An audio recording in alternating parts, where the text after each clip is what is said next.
myself. I am Jarvis, a virtual artificial intelligence. Systems are now fully operational.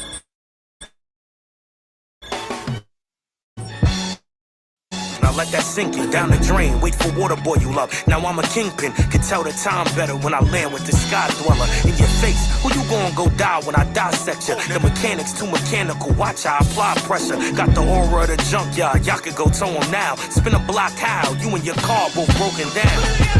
You sure you wanna do this, man? I don't. Alright, nigga. Fuck it, I'll get him. Dropping on a Jackie Rob, it's really no more to do. Up the bat, but can't dodge your past that 42. Damn, he moved.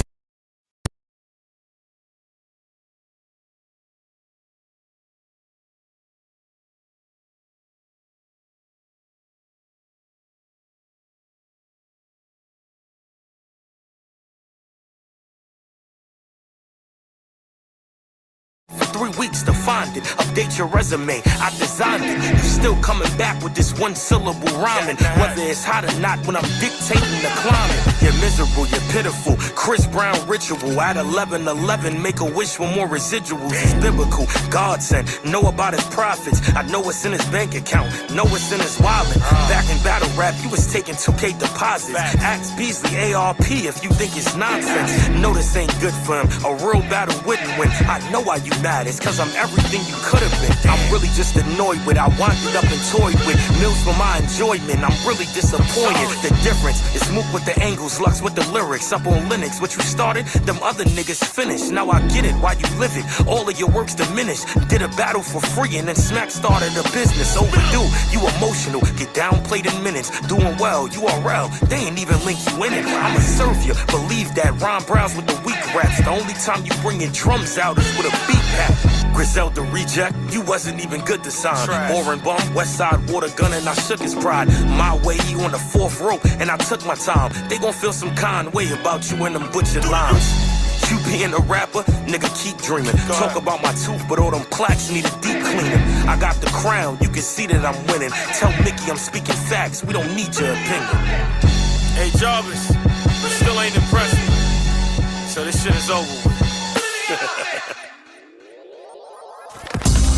It's not right you can't get your mind right. Early 2000s was your peak, was in the limelight. In hindsight you buy likes. Never did the source give you 5 mics. SS diamonds, they never shine bright. I rhyme like everything I've been through in my life. Emotional, sensitive nigga, can't get his pride right. Maxing out your credit cards every time you swipe twice, bitch. You just acting like you rich. Makai Fife. See, I'm really paying in full. I define style. My taste different. I wouldn't shop with Ron Browns. Champagne sipping. This stage different. This my crowd. In a sprinter with bottles. Let's hit the Apollos. How much more? Tree stumps. They need luck. So who's who? Don't let the blogs and cute lighting confuse you.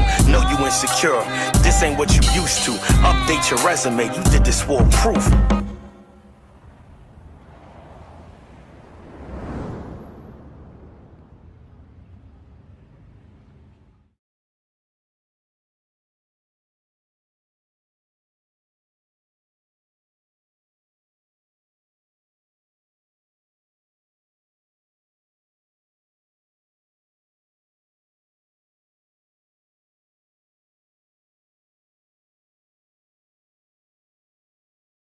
You are now listening to the sounds of the boy. Ain't never been outside. No. Never. It's J Mills. Check me out though. I'm petty for no reason. I guess it's just in my. She said he rap okay, but he ain't got my. And if you pussy, do some research on you. I never heard nobody say put on that. I tried to look up his resume in the streets, but I tried to find some niggas that he moved some work with, but let's take him to church.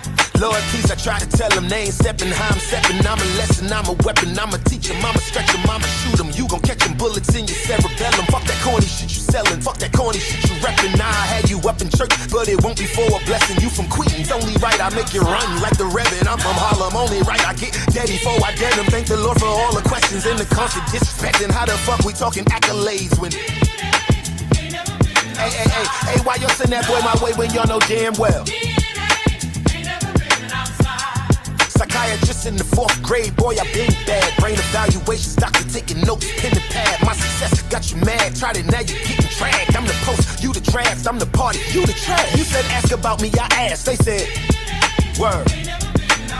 Let me ash my blunt on this nigga real quick, man. Yo, you good, but I'm great, nigga. Oh, you doing good? Well, that's great, nigga. You like 20 years late, nigga. This ain't no race, nigga. Ain't no finish line. I'm home base, nigga. I'm first place, nigga. You just a plate, nigga. Talking my shit just in my leather gloves, or so I don't leave no. Boy, you my son. Still somehow ain't got my. Playing with me, I do not approve. That's why they let that boy cross the street by himself when they know. That's crazy. And never did leaving this house for a battle event. Okay, switchy on the Glock, shoot you out your Crocs. Most hated, cookout traffic backed up for 20 blocks. I'm a legend in my section, you a peasant. I will watch you die from starvation. Get up out my chair and go get seconds. Why they playing with him? That nigga Mills bought some shells with him. It's like the ghost of Big L with him. Eric, you don't way up on that scale with him. This that hell in a cell feeling, but I ain't wrestling no. Jake, I'm surgical with this bitch, you ain't never blow. Another 24-hour fitness baller calling out a professional. I think it's best you know, I ain't no gardener, but from the dirt, I will turn your ass into a vegetable. That glow you had evaporated. Out all the subjects, math my favorite, and you getting killed cause you calculated. And the day that you can fuck with me is the day 1 + 1 = 3. I put in too much work to let a geek nigga play with me. Fuck DNA, I've been him since I went to A&D. Back in art and design, I was running through the hallways, battling between every period. This was always extra cartridge. Sketch the artist, Eric, we need more passion. One hand over the other, I call it cross hatching. My queen's killer told me. Ass Lux, ass Rex, ass Mook, they'll tell you. Facts. I ain't done with you, boy. And the corniest nigga ever award winner is. You ain't nothing special, nigga. You just a whole full bitch in yo. I never heard nobody say put on that. And never will. It's J Mills. Game over. All right. Let's go over here. Make sure my mic is working this week. Oh, okay. All right. Okay, sound good. Yeah, man. You know, I just I just go with this StreamYard and this stuff they got going on. But let me get it. Welcome. Hope you all had a very good week. Hope you had a very good weekend. Yeah. Oh man.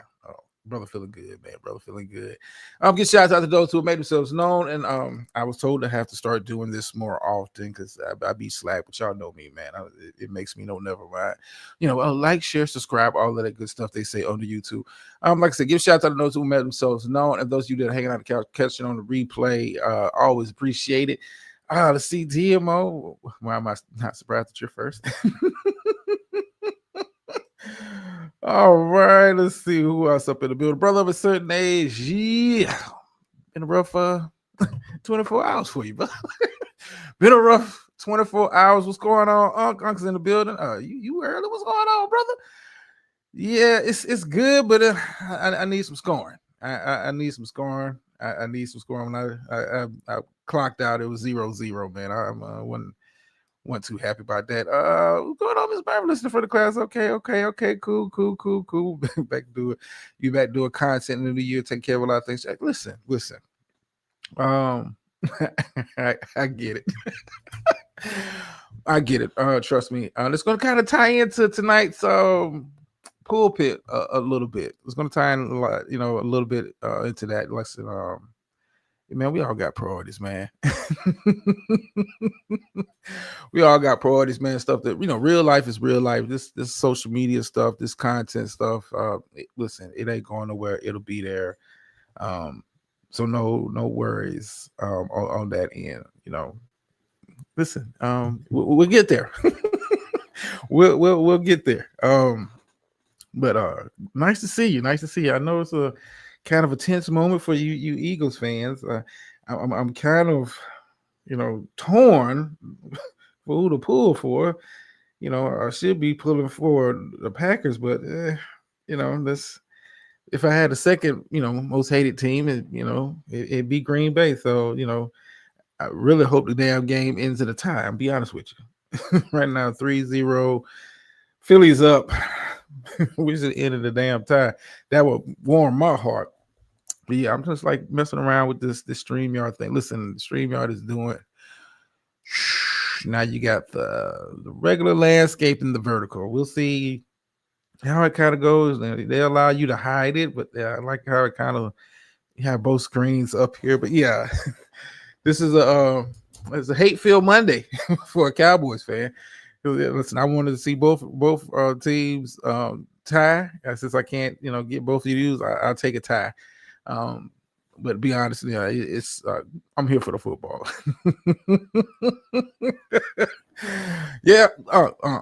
Even though we didn't play this week, I'm still talking about my boys. We're gonna of course get into the breakdown of this weekend's NFL action. I want to get into for you Giants fans, we're gonna kind of start off the show. Brian Daboll getting canned, getting fired. We'll kind of talk about that.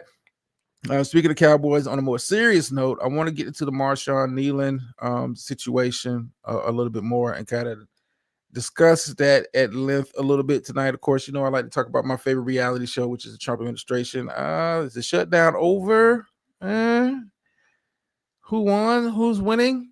We'll kind of talk about it and, of course, get up on out of here, man. They're going to be here. I'm not sure. Listen, on my screen it shows 6. But it's always a pleasure, man. Eventually, probably around Christmas, man. We'll get into the NBA a little bit heavy. Been watching a couple games, kind of start the season out. Listen, I don't really get into the NBA heavy at least. I'm like, I really start monitoring it at least around All-Star break. There was too many goddamn games. And so it's such a long season. But the Spurs look serious.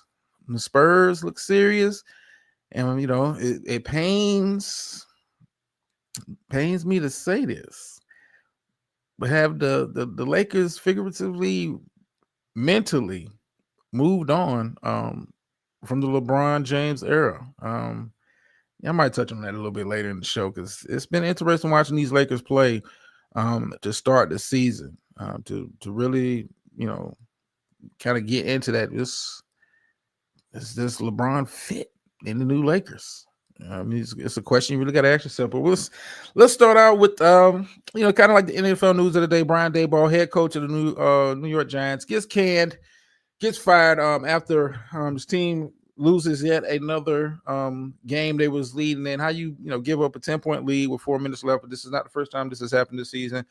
We all knew Brian Daboll was a lame duck coach coming into the season. Edict came down from ownership. LeBron Swiss Army knife. Yeah, we'll talk about it. We'll definitely kind of talk about it because it's curious when you watch him. Like, how does he kind of fit in like this new like Ayton has been a pleasant surprise, but we'll kind of get into that. Should Russ retire? I say yes. Oh, well, Miss Murphy, I'm not going to go as far. We'll talk about the game. We'll talk about the game. But I want to kind of get to Brian Daboll, like I said, get fired. We kind of knew it was coming. He should have been fired last year. I'm be honest with you. Should have been fired last year. But they gave him another shot. Brought in Jackson Dart. It's some promise there. New York has a pretty good squad when healthy. Competitive squad when healthy, but this has not been kind of materialize it into wins for them this season. Like I said, this is the 4th time this season. I'm talking about the Bears game that they just lost. 4th time this season that they have lost the game in which they led at least by 10 points with 4 minutes left to play. You just cannot keep choking games in the manner in which they choke games. And I'm not, like I said, I don't want to put but we can only see one chat. Brother, this is it's okay. I would say this about StreamYard. I wanted to test it out for tonight, but probably moving forward, I probably won't do the verticals because it does kind of split it up. For people that are watching on the vertical, you can't see who's on the landscape. So I can see both, so it works for me. But I just wanted to kind of test it out for tonight. But they do give you the option with StreamYard to where you can do one or the other, so you don't have to do both. So just kind of, put that bug in there for my creators out there. You don't have to do both. It gives you the option if you're on a paid plan to kind of do both. I just wanted to try it out, see how it kind of looks. It, kind of looks the same, because you see like the vertical screen and then you see like the landscape screen. But I just wanted to kind of try it out for the night. Going forward, I'll probably, do the traditional way, just keep it landscape. That way everybody can see everybody. But if you're in a vertical and it's people might be over the landscape, either way. But back to the action. Yeah, Brown Dayball's teams choked some games this year. Jackson Dart has gotten hurt. I want to say this is the fourth time this season. You think you're gonna do both, but brother? I mean, it looks cool.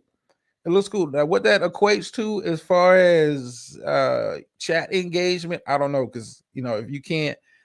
It might be some of y'all in one chat and another. It's kind of weird. It's kind of weird, but it's a dope addition. It's a dope addition. But I play with it, man. I might play with it. I mean, like I see people kind of been doing it all day today. It's not a weird thing to me, but it may be a weird thing for the chat. But back to the action. We'll get to the technical stuff later in the show.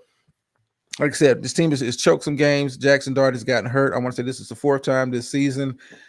He's been in concussion protocol, and some of that has to fall on the coach. Really stressing. Yes, you kind of like his fearless play, the reckless play, but you don't want to, Jackson Dart to turn into Tua in regards to always having concussion issues. Hindering his play, hindering his time on the field. Like I said, Jackson Dart has been a pleasant surprise. He's had a pretty good start to a rookie season, but he's been hurt with the head injuries a little bit too much. And we'll kind of get into, coaches. Sometimes you got to protect your players from themselves.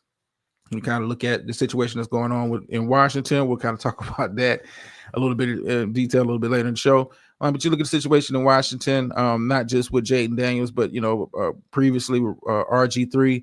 There's sometimes coach, you got to protect these young players from themselves. Listen, he thinks he's Superman. He thinks he's young, dumb, and doesn't realize that hey, these guys are just as big, just as fast, or faster than what you were seeing in college. So you're not these are men. You're playing young men in college, but these are grown men, full-time professionals. And they will put a hurting on you if you allow them. And, the best ability in football is availability. You can't, affect team success if you're not on the field. And unfortunately, the game kind of turned when he went down and got hurt, caused the Bears. I will say this about Chicago Bears. They have been a pleasant surprise this season. Caleb has shown some growth from his rookie year. I would say he's shown some growth from his rookie year. Still kind of gets in trouble at times and can be erratic at times, but he shows some growth in Chicago team. I'm not saying that this is a world beating team. Hey, beautiful, how you doing? Always nice to see you. He has some ability, but this has been a pleasant surprise, a good start for the Chicago Bears. We'll see how this carries on through the second half of the season. But they come back and win yesterday against the Giants team. Like I said, it was up by 10 with 4 minutes left to play. I thought, Chicago was going to be able to get a late touchdown and New York was going to be able to kind of hold on. And back to what Ms. Murphy was saying, to Russ retire. I think Russell Wilson, well, it's clear his best days are definitely behind him. His best days are definitely behind him. Luckily for him, this is a 1-year deal that he has in New York. Unless Dart gets cleared for protocol. Listen, if I'm New York, you're 2-8. Season is over. You're not really playing for a draft pick, a high draft pick. When I'm talking about high draft pick, trying to get a quarterback for the future. So you're not in that boat. But Wilson, I think it's time to find you a situation, find you a team to where you can be a backup with no pressure on you. Where I don't want to see Russell Wilson. I still think he's a serviceable enough quarterback for any team that is trying to be successful. I think he's serviceable enough for a game or two, but long-term starter, no. I think Russ needs to find himself in situations where he's clearly the backup, meaning where um, he's backing up a Patrick Mahomes, a Jordan Love, where the starter is clearly established. It is not any threat from him. I don't know if he needs to leave the league, man. I don't know about all that. He's still serviceable. I mean, Russ has looked bad this year. I mean, but as Justin Fields looked like he's been electrifying, and we'll talk about that a little bit later. It may be time for me to sell my Justin Fields stock. And if you've been watching the show, you guys know I have a lot of stock into Justin Fields being successful. But it may be time. Well, Russ is a little bit self-absorbed, but like I say, I think he's serviceable enough to you put him in a situation where he's not a threat to the starter. Meaning, a situation like in Cincinnati, a situation in Buffalo, where he's able to. You guys, are you guys of the consensus that Russ should be out of the league today? Listen, he's looked bad this year, but he didn't look all that bad in Pittsburgh. He's just like he's reached a point of his career where he's not a starter. It's about him here. Damn, Mark, tell me how you feel.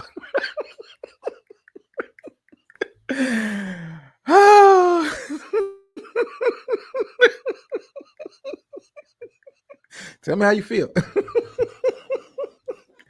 But no, I think Russ should be in a situation, like I said, the starter is firmly established, the starter is firmly entrenched, and he's there for spot duty. If Carson Wentz can stick around the league and get spot starts like he did earlier this season before he got hurt in Minnesota, I think Russ can. I think his resume says so. I think his resume kind of says so that he can still be in the league.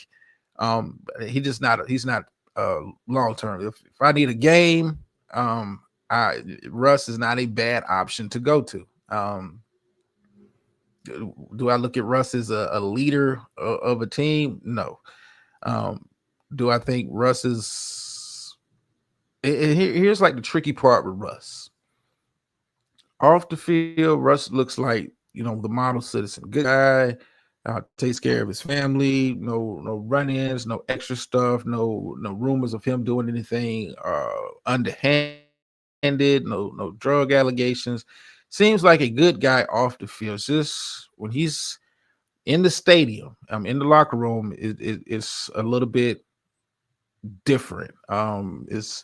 He doesn't give off the leadership qualities. He doesn't give off those same kind of qualities that he gives off the field. He comes off in the football sense, comes off like a diva, a guy who think he's bigger than the team, guy who think he's bigger than the option. And you have a point there. He doesn't command the team. I think we're at that point of the career where you can't look at Russ as he's more a journeyman. But I think you can get a start or two out of Russ. I think he's still talented enough, with the proper cast around him, to where he can give you he can give you a game or two. But Russ don't need to be the starter. And I hate that we've kind of come to that point, but that's where we at with Russ. Russ is not NFL starter material. If I'm Russ, let me go to a situation where I can kind of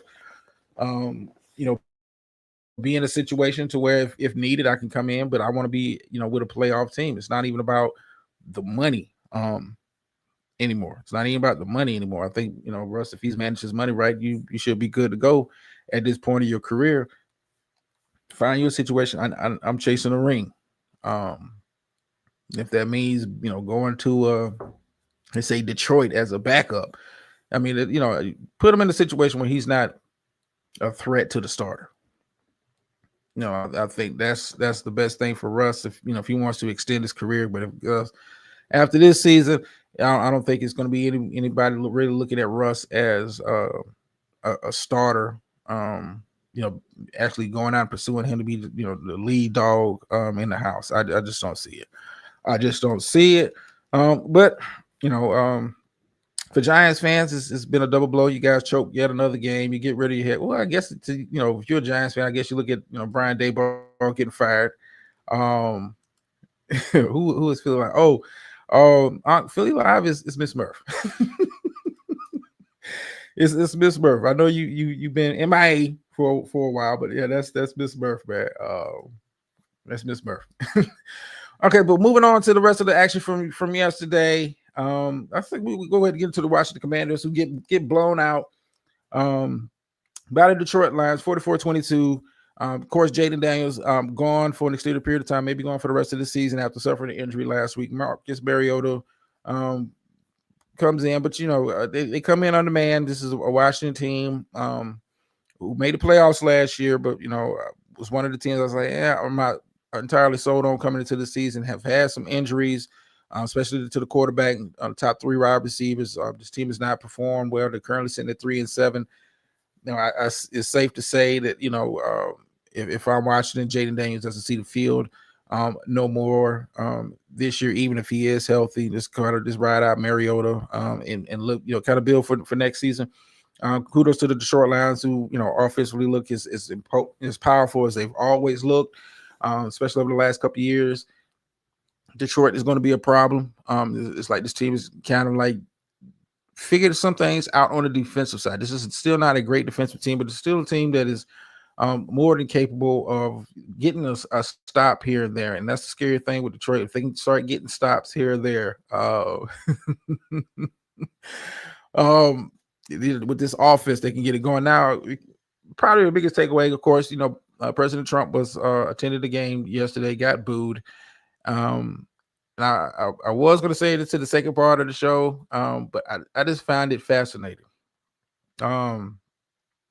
I just find it fascinating when you look at Trump. The reports are coming out that Trump wants the Washington Commanders to name the new stadium that is being built in the DC area. He wants the stadium to be named after him, and in so many words, he's kind of put it out there that if they don't seriously consider naming the stadium after him, he's going to make it through legal channel. I wouldn't even say really legal channels, but through channels. Well, with his influence over government agencies, make it kind of hard to kind of get certain stuff done if they choose to go a different direction other than naming the stadium after him. Considering he's done, it's his own words, he's done so much to get the deal done.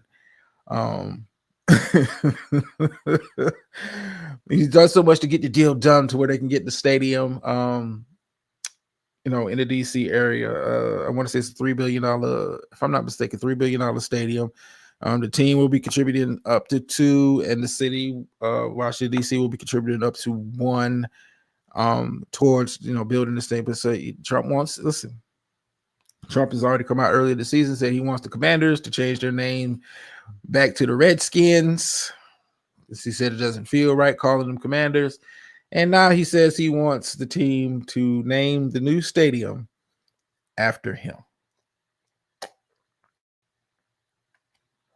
Man, this dude and his ego. And it's a strong, and here's the scary part.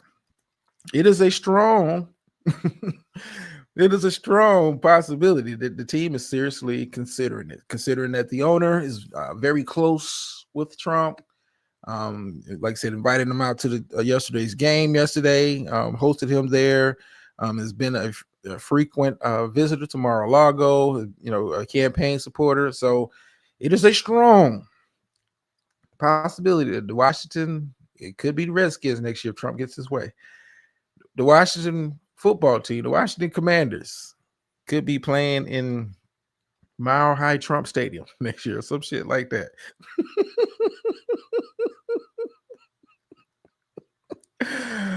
Yeah, I know it sounds crazy, Ms. Bird, but hey,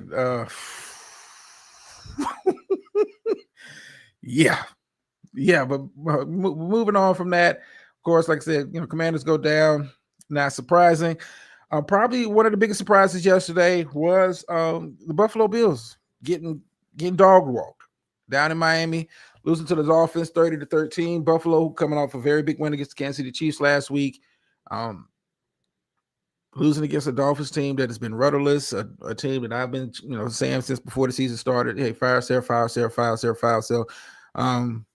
team didn't trade as many pieces that I thought they would at the deadline. But you here's the thing with Buffalo, and this is why it's been kind of shaky. And that's why I have Colts. And I said this a couple weeks ago, Colts to me have looked like the best team in the AFC because they've looked the most consistent. Buffalo, these are the games you look back on when we're talking about, possibly getting home field advantage throughout the playoffs. These are the games you kind of look back on at this stretch of the season. You look, we're 10 games, we're 10 weeks in. You're 10 weeks in. This is not like, they caught you at the beginning of the season when you were still kind of getting your footing. You come off a very big win against Kansas City. You go on the road, have a letdown and a major letdown against a Miami Dolphins team that is, kind of like this playing with house money. Dolphins have no real shot unless a miracle happens and they make a magic run. Phil,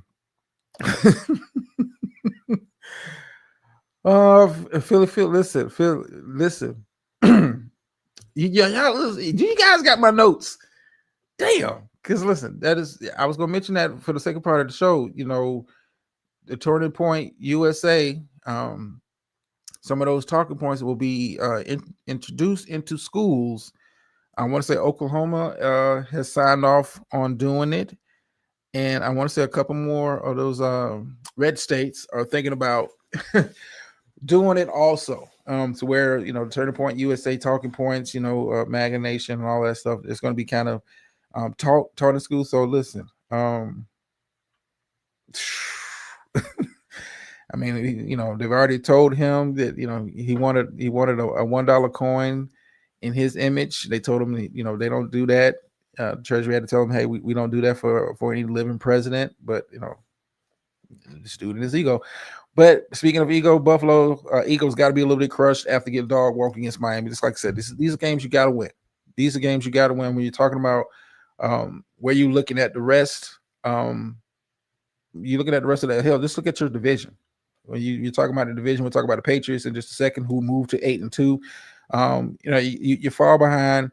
You fall behind the Patriots in the race for the division. And these are the kind of games you look back on against the Miami team that has been, just down in the dumps even before the season started. And you lose bad. So, we'll see if Buffalo is able to kind of pick themselves up. But this is why I kind of moved off of Buffalo. Still my Super Bowl pick. I think when the chips are down, I still think this is talent-wise the most complete team in the AFC, but it's not playing like it. Speaking of the Colts, who I said a couple weeks ago, went to the eye test. If you've been watching, look like the best team in the AFC. Take care of business. Where's the score for that one? Colts. I know they won. Yeah, Colts. Colts beat the Falcons in overtime.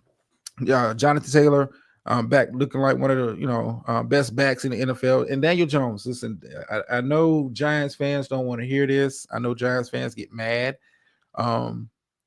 Thinking about it, that the fact that Daniel Jones is look, and I'm gonna say this, he may not end up winning MVP, but you can now look at the Indianapolis Colts and not give some consideration to Daniel Jones with his play since coming to Indianapolis and becoming the starter. Daniel Jones has looked good. If at the bare minimum, if the Colts continue to trend in the way in which they're trending, looking like the best team in the AFC, if Daniel Jones doesn't get MVP votes, he's damn sure going to the Pro Bowl. But I think Daniel Jones playing the way he has played this year has allowed Jonathan Taylor to really get back onto the national stage and to the national spotlight. As it was a time period there a couple years ago when Jonathan Taylor was looked at as the best back in football. And he's starting to look like that again. Monster day yesterday, over 200 plus yards on the ground against a very, very game Falcons team. For you Falcons fans, and I know there's one out there. He's probably catching on the replay. You just got to start asking yourself. I mean, we're 10 weeks into the season.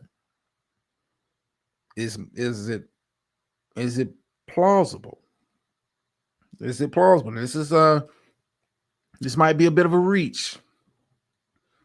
But could the Falcons, depending on how this season ends up, and they're currently sitting at 3-6, is it plausible that the Falcons could be looking at the draft for a new quarterback? Because if you've been watching the games, And you've been kind of watching the progression or lack thereof.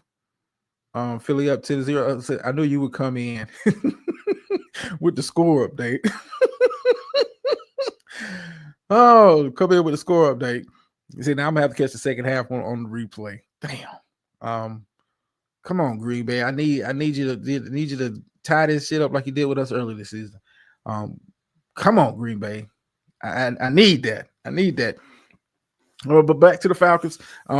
Is it plausible? I want Falcons fans, the Falcon fan. I want you to chime in when you can. But anybody that watches, is Michael Penix really the answer at quarterback? He's really the answer? Like Drake London has turned into a true number one receiver. Kyle Pitts has had a better year than he's had in the past couple seasons. Bijan Robinson, Tyler Algier, that two-headed monster there. That run game offensively looked good. The defense, all things considered, and this is a very young defense. This defense has played above expectations, but you're currently sitting at 3-6. And Michael Penix play to me has not. It's kind of been like the sore spot has kind of been the weak spot. We're gonna get to the Cowboys segment. Yes, it is beautiful. Yes, it is beautiful. that is his team. And next time you see him, you ask him, is Michael Penix your answer at quarterback? We're gonna get to the Cowboys section. I know the haters are waiting, but let me get to the action, and we'll kind of talk about the boys in a more serious tone. Looking at another big game yesterday. Had the Patriots taking care of business on the road in Tampa Bay. Two very good teams, two very underrated teams. Very good football game, 28-23. Drake May and continues to kind of drop some buckets, some coins into his hat for MVP. I don't think anybody outside of a diehard Patriots fan could tell you at week 10 that not only do they think that New England will be sitting at 8-2, but will be sitting at the top of the AFC East at this late juncture into the season. The Patriots, outside of the Colts, have been playing the most consistent football of anybody this season. The Patriots are it's not a flashy team. It's not a lot of big monster plays. It's not a high-powered offense. It's not like this is the 2000 Ravens defense. This is a team that is playing very sound, winnable football. The kind of football you can win in September, October, November, December, and January. This is a team that runs the ball well. Drake May doesn't put the ball in harm's way too often. They make enough plays on offense when they have to. They make enough plays on defense. This is kind of a bend, don't break. Like I said, this is not a overpowering defense, but the Patriots have one of the better defenses in the league. On the flip side of that, Tampa Bay is another team that is playing winning football. It was a kind of a touch and go game there for a while. You had two very good teams, but the Patriots, I looked at 8-2. Only a Patriots fan would have said, yeah, they had that on the bingo card. Had there on the bingo card. Falcons quarterback looked good. No, we're not doing that. We're not doing that. Penix has not looked good. Penix has not looked good. Penix has not looked good. He's looking Penix, even though he started a couple games last year, I look at this as his truly rookie year. Is he a bad quarterback? No, but in a quarterback-rich draft that we have coming up, and your team is currently sitting at 3-6, and you really got to ask yourself, is Penix? Because a lot of people didn't have Penix going in the first round when the Falcons drafted him. They had him kind of projected as a second round, pick in that draft. If the Falcons continue to trend in which they trending, which is losing, is it feasible they kind of look at possibly bringing in a guy that's depending on where they pick in the draft, considered a number one? Because like I said, Penix it was a surprise when they picked him, especially after you had just brought in Kirk Cousins, gave him you gave him all that money in the offseason, then you draft Penix in the first round, which kind of, like I said, shocked a lot of people when you drafted him or where you drafted him at. So, Fox fans be up. But back to the Patriots, kudos to the Patriots. Like I said, 8-2. They're playing very winnable football. Buffalo, this kind of drives home the point. You fall behind even more in the division, and you can't. I'll say this about the Patriots: they don't lose games they're supposed to win. Meaning where if they're playing good sound football, they don't beat themselves. So Buffalo, you got a hell of a challenge on your hands. If this is not the Patriots from last year. I'm be honest with you like that. This is not the Patriots from last year. This is a team that plays a lot of mistake-free football, and you're gonna have to beat them. This is not a team that's going to beat themselves. Speaking of teams, kind of beating themselves. It was a couple.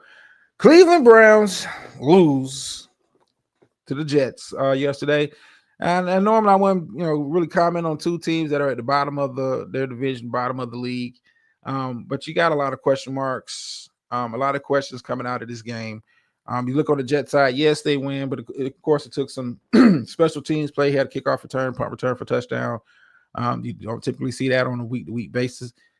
Justin Fields, I talked about this a little bit at the start of the show. It may be time for me to kind of sell my Justin Fields stock. I've been championing this young man. I thought he got a bad rap in Chicago. I didn't think he got a fair shake. Well,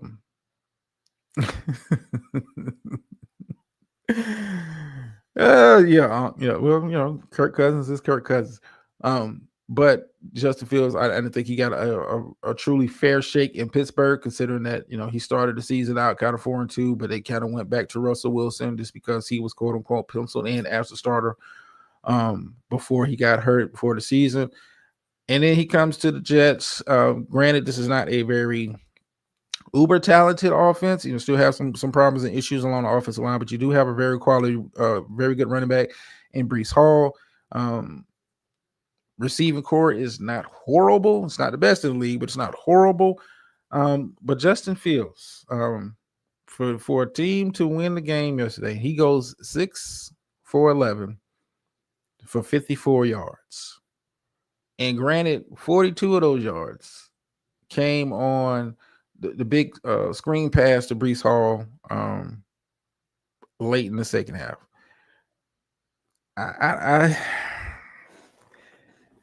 It's I'm gonna see how the season kind of ends for Justin Fields. That's about the only noteworthy thing I have about the Jets. This is a team that traded away two of their the two best defensive players they had. Quentin Williams, who was traded to the Cowboys, who we'll get to and Sauce Gardner, traded to the Colts. I think that was a good pickup for them. But Justin Fields, this is about the only thing I have left to watch in regards to the New York Jets for the rest of the season. I can't explain 6 of 11, dude. I can't explain it. Then when you look on the flip side of it, yesterday you have Dylan Gabriel, yet another start, yet another underwhelming performance as the starter, Kevin Stefanski. Yeah, I think Pittsburgh should have kept Fields. I think Fields should have rolled Fields until he really started kind of losing games. He looked like he fit in what Pittsburgh was trying to do last year. But hey, I'm not the coaching staff. But on the flip side of it, speaking of the coaching staff, Kevin Stefanski has tied his boat, his season to Dylan Gabriel and his development, and I think Dylan Gabriel's in a very difficult position because you're a rookie that is asked to be a starter. What in my opinion was way too early, but you're asked to be a starter and carry on being a starter, simply for the fact that the head coach does not and refuses. Listen, unless Dylan Gabriel gets hurt and Zappy gets hurt, you'll never see Shedeur Sanders on the field, not in any meaningful capacity. Stefanski has come out, been very adamant that Dylan Gabriel is his starter. And listen, like I said, it's nothing negative. It seems like I said, Dylan Gabriel's in a weird position because people hate that you got a job that by no engineering of your own, that you wasn't ready for. You wasn't ready for it. I've seen enough of a sample size. I saw enough of a sample size for Dylan Gabriel in college. I thought he was a decent college quarterback, but nothing about him, um, nothing about him says he's the answer at starter. He's the answer at starter, and this is why the Browns doing that. Well, listen, we all kind of figured out that this is kind of like to humble Shedeur Sanders. Kind of, and it's really sending a message to the the NIL players that coming in, like don't think you too big to be humble, because we did it to Mr. NIL coming into this league. Yeah, Cleveland is not it's not a serious organization. Let's keep it a buck. Let's keep it a buck. This is not a very serious organization. This is not an organization that's really serious about winning. Yeah, there you go. See, you come here, post the scores, Green Bay gets on the board. Keep doing it. Keep doing it. But when you look at the Cleveland Browns organization, this has never been a serious organization about winning. Yeah, they had a winning season a couple of years ago. This is not an organization built. Like, how can you walk out of this draft a guy in the third round, who a lot of people had going lower than the third round, draft a guy in the fifth round who a lot of people had going first, no later than second. You waste 2 draft picks on quarterback. You bring back Flacco. You sign Kenny Pickett. Oh, by the way, you still have Deshaun Watson on contract. Flacco gives you what, 3-4 games, and he wasn't horrible. But let's look at the talent that Cleveland has. You don't have a top-notch running game. Outside of Jerry Jeudy and Njoku, your receiving core don't scare nobody. Your offensive line is mid at best. Is mid at best. This is not a serious organization. This is not. And like I said, the only reason we would even be talking about Cleveland, I told you guys at the beginning of the season, it was only because of Shedeur Sanders. Listen, and at this point, Stefanski has made it clear, like, he don't give a damn how mediocre, how subpar Dylan Gabriel plays. And like I said, Dylan Gabriel is he's a journeyman. He's got the journeyman build. That's his skill set. He's Cooper Rush in the Browns unit. Dylan Gabriel is a career backup that you drafted in the third round. Think about that. You drafted him in the third round, but you refuse. You refuse, because the last thing Stefanski wants to do is put Shedeur Sanders in there. And not to say that this team is going to take off, and no.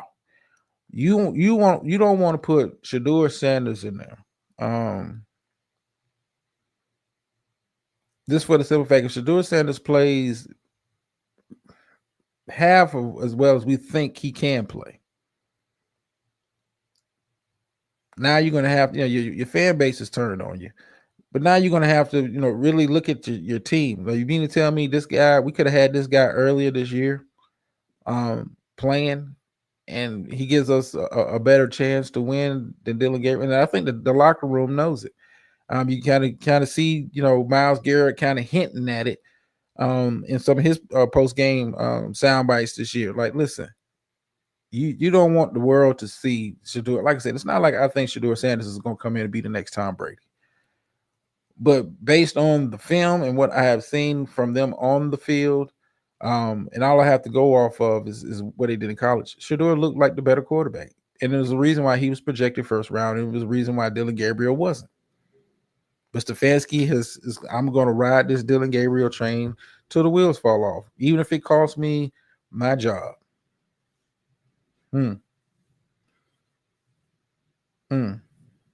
He will bring some. Listen, I believe he will bring excitement. I think Shedeur Sanders has a much better arm than Dylan Gabriel. We coming into the draft, Dylan Gabriel does not have a cannon of an arm. He's Cooper Rush.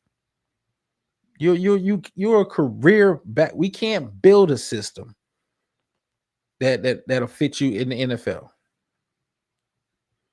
You can't build a system that puts Dylan Gabriel on par with, let's say, a Daniel Jones, who is more talented than Dillon, or Drake May, or a Mac Jones, what he's been doing out in San Francisco. We can't build a system around you. Physically, Brock Purdy is more talented physically than Dylan Gabriel. And it's no fault of his own. This is not a good team, but all I can go off is what you provide on the field, what you put on film, and this looked mid. It looked mediocre. But Stefanski at this point, look, what do you have to lose by putting Shadori out? If he's as bad as you say he is, he's third string material as you say he is, and how he looks in practice. Are we sure you're not? No. I just if when you think about when you look at this past draft, who was the number 5? Listen, Cowboy blood runs deep. Listen, this has nothing to do with Cowboy Nation. When the biggest takeaway you have from this draft is where Shador Sanders ended up getting drafted. I'm just let's keep it. Who a lot of people can't tell you outside of like what is what notable first round player has kind of lit up the league. Who in the first round that got drafted this year has lit up the league to where we're talking about them on a weekly basis. Jackson Dart has looked well, but it's not like he's doing something transformative. He's looked well in his limited time. He's looked like a rookie. But when we look back at this draft, it's going to be known as the Shador Sanders draft, unless somebody. Yes, back to the regular stream. Welcome back, beautiful. Listen, next time I'll make it less confusing. I'll keep it to the landscape. Keep it to the landscape. No, my Cowboys ties has nothing to do with it. This, like I said, the only reason we talk about Cleveland quarterback situation. Other than that, you're not that interesting. You're not that interested. Going over some of the other action from yesterday, had the Seahawks smashing the Cardinals 44-22. Seattle has looked good. Sam Darnold has looked good in this offense. Seattle quietly sitting there at 7-2. Could be a dark horse in the NFC this year. Could be a dark horse. But this is probably the toughest division right now in the NFC because you had the Seahawks win. They go to their record 7-2. Moving to 7-2 yesterday also was the Los Angeles Rams, who are now the 6-4 49ers. It's going to be a hard fight in that division. This might be a division you might see 2, maybe 3 teams get into the playoffs. Rams have looked good. 49ers, even though Brock Purdy has been hurt, Mac Jones has looked very well in this offense. Could be having a quarterback controversy. On our hands. Could we have a quarterback controversy? Because Brock Purdy, Mac Jones has looked as well, if not better at times, than you in this offense. But the Rams and Seahawks both pick up wins. Like I said, it's going to be a very close division as we come down. But of course, it's the NFC West. Most people are not tuned in and locked in. But it's some good football being played out there. Speaking of good football being played out there on the West, had the Chargers take care of business against the Pittsburgh Steelers, winning yesterday 25-10. Chargers have looked well, look more consistent than they have in past years. Justin Herbert, another decent game. Pittsburgh, Pittsburgh got the look of a team that and Mike Tomlin is known for having winning records. Not to say that Pittsburgh won't end up with a winning record. But considering the chaos that has been going on in the division with the Browns being what the Browns are, the Bengals being what the Bengals are, Lamar Jackson, who missed some time earlier this year, Pittsburgh really had an opportunity to kind of put themselves in a stronghold for this division. But now, you're only a game up. Only a game up. I think this was a missed opportunity for Pittsburgh. Chargers needed this win to kind of keep pace out there in the AFC West with the Denver Broncos, who won early in the week on the Thursday game. The Chargers have looked good defensively. This team has looked very good all year. Justin Herbert has made the plays when he's needed to make the plays, and if you're not watching these teams, man, you better watch. The Chargers are playing some real good football. This year. Kind of a throwaway game. Panthers, lose to the Saints division game. Panthers. I don't know. This is one of those games. If you're trying to be an up and coming team, these are the kind of games you need to win. But congratulations if you're a Saints fan, and I know it may be one that may be listening to me. I think this is Rodgers last year. Barring Pittsburgh winning the Super Bowl, I think this is Rodgers last year. I'll be honest with you. Rest of the week's action, he had the Texans in a nondescript game against the Jaguars, taking care of business there, 36-29.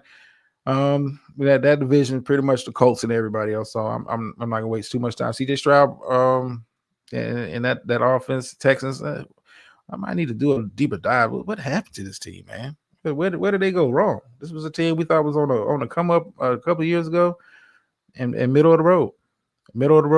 Speaking of a team that is getting hot, since the return of their quarterback, talking about the Baltimore Ravens take care of business against the Vikings, 27-19.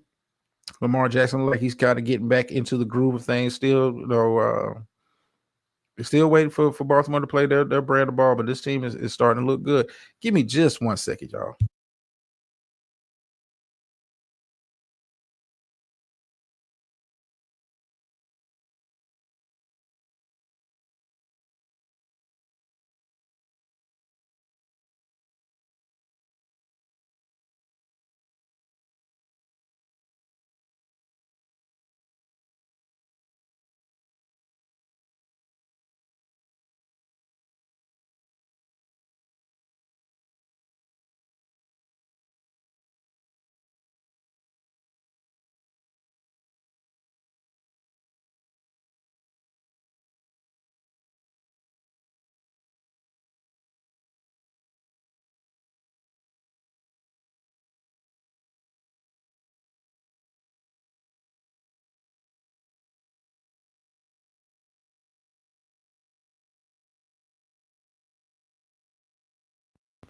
All right, I'm back, y'all. I had to take a phone call from Jerry Jones. All this. No, it ain't just you.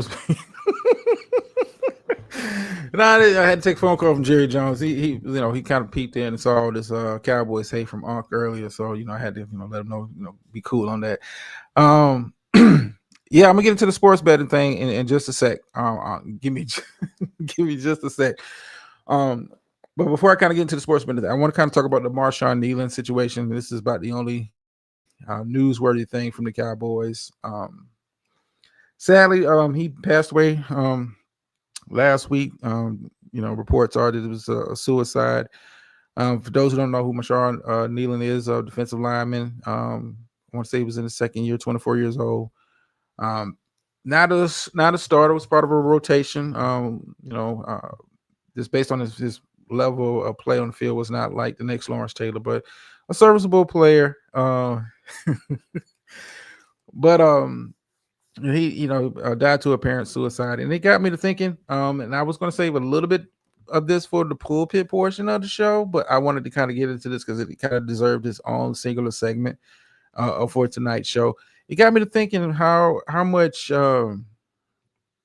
more pressure players, and not just the NFL, but just players in general, but just people in general, how much pressure they are up under. How big is the microscope? How powerful is the lens on the microscope that these athletes, these celebrities, just regular people, people are constantly watching, people are constantly critiquing.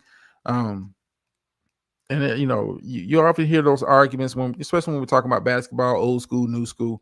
But do you really think your old school players would have been mentally tough enough to kind of survive? Like you've got to be mentally strong, especially when you're talking about playing something or just having anything. You put yourself out there and people are able to critique it, whether it be good or bad. And some people do it with a malicious intent. Can you imagine after every practice, every game, it's some stranger, and not to say that it wasn't haters back in the day, But with the that invention of social media, people have more access to you and more access to your family, your life than they would have decades ago. Can you imagine that pressure? And you think to yourself, you're just a young man, 24 years old. You're playing in the NFL. You're making money. You're living the dream. Um, but like, what is really going on? Like, you think you would get to that position in life. You think, oh man, life is good. I mean, but pieces uh is is a hard thing to get, and it's an even harder thing to kind of keep. Um, I'm sure reports will come out. What kind of stuff he was kind of really going through. I'm pretty sure those reports will kind of come out. But I mean, let's think about it, to be, you know, that young, and this is the way you chose to handle it. And I'm, not going to dog on him, because suicide is, choosing suicide and really acting on it, man. It shows it's mental health is real, man. Mental health is real. But that is just cause you to think, and it'll kind of tie into the pulpit portion of the show. But the Marshawn Needle, it's a very sad situation, for a young man to take his life that young, who had so much life ahead of him. Damn the NFL stuff, but just life in general. Had a lot of stuff ahead of him, and felt like this was the only way to get peace. Hopefully, prayers go to him and his family. Hope he's at peace. And I hope his family, finds peace and all of this. So yeah, I didn't want to, drown the show, but I did want to, have my own public remarks today. Listen, peace is a hard thing, man. It can be hard to attain and even harder to keep. And for some people, they struggle with that, and it caused him to make decisions like this young man made with his life. But moving on with the rest of the show, and I'm sorry, I didn't want to be Debbie Downer, but I just kind of had it. You saw the thumbnail, I was going to talk about it. Going on with the sports betting, has been a development. I've been watching the sports betting stuff very, very closely. If you're a strong follower of the show, I've been, kind of talking about this. We kind of talked about this a couple of years ago with the NFL players getting suspended. Of course, you have the Chauncey Billups situation that happened a little over a month ago. And now to add on to it, you have two baseball players who were indicted for alleged sports betting in regards to, I want to make sure I'm doing this right. They were charged with fraud, conspiracy, and bribery stemming from an alleged scheme to rig individual pitches to gamblers, so they can win hundreds of thousands of dollars. According to the paperwork, the indictment, these two players, work with. They were to, kind of work with gamblers to throw pitches for balls, so prop bets could be placed on them. And according to what's being released so far, gamblers won $450,000 wagering on those individual pitches. And it's been alleged that those players were giving kickbacks for their participation. We talked about this last week. What's going on now? There goes Dayball. Yeah, I know it's a happy time in Giants land, but yeah, professional victims hate me. What's going on, man? But we talked about this last week, and I said it then, and I'll say it again. This sports betting thing is going to trickle down, not just to the NBA, not just to the NFL. It's going to trickle down to baseball. People are placing prop bets on pitches. It calls into question everything that looks suspicious, or why would a player do that, or how what's really going on? How'd he miss that throw? How'd he drop that ball? Why is he shooting so bad tonight? What's up with the turn? It's going to cause people to question. Are these guys taking bets? Are this part of a prop bet? Is this part of a parlay? Why they're playing this poorly? tonight. What is really going on? I knew it was going to kind of lead to this. Baseball is trying to work with some of these online gambling sites in regards to kind of getting some stuff removed where pitch counts and stuff like that is not something that can be placed, have bets placed on it. But listen, it's only going to get worse. It only calls into question the integrity if it is true in regards to it's been going on since sports began. We the most infamous ones come from baseball in regards to manager Pete Rose gets banned for life for betting on baseball games, and of course the Black Sox, 1918 Black Sox. But it's going to call into question when you see a guy having a bad shooting night. What's and people going to be instead of looking at the box score, you looking at like who profited from him having a bad night. It's going to call into question a lot of different stuff.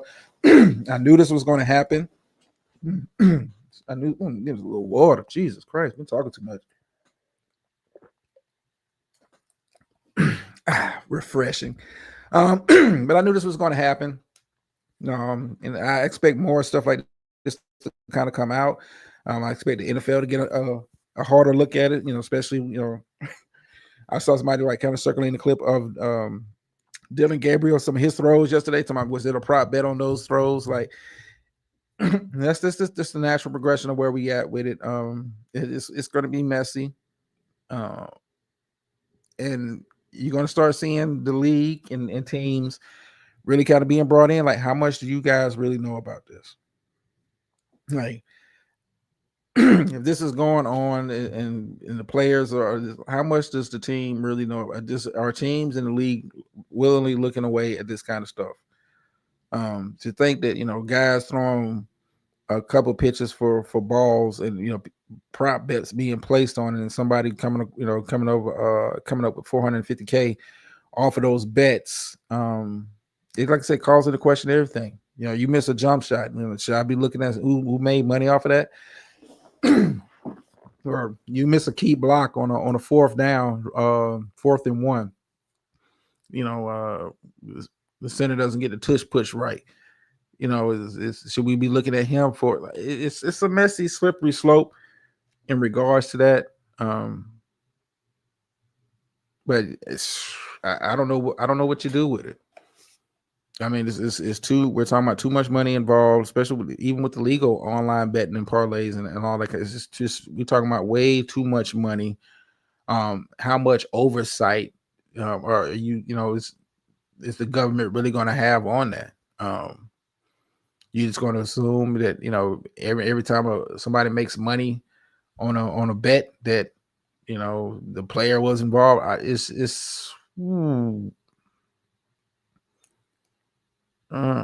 Using a private jet paid by you're skipping ahead in my show, man. You're skipping ahead of my show. Like, that's not even the latest with Cash Patel. Cash Patel has pretty much made it. The FBI's pretty much declaring war on anybody who's being critical of Israel online. It's like they finna start tapping folks on the shoulder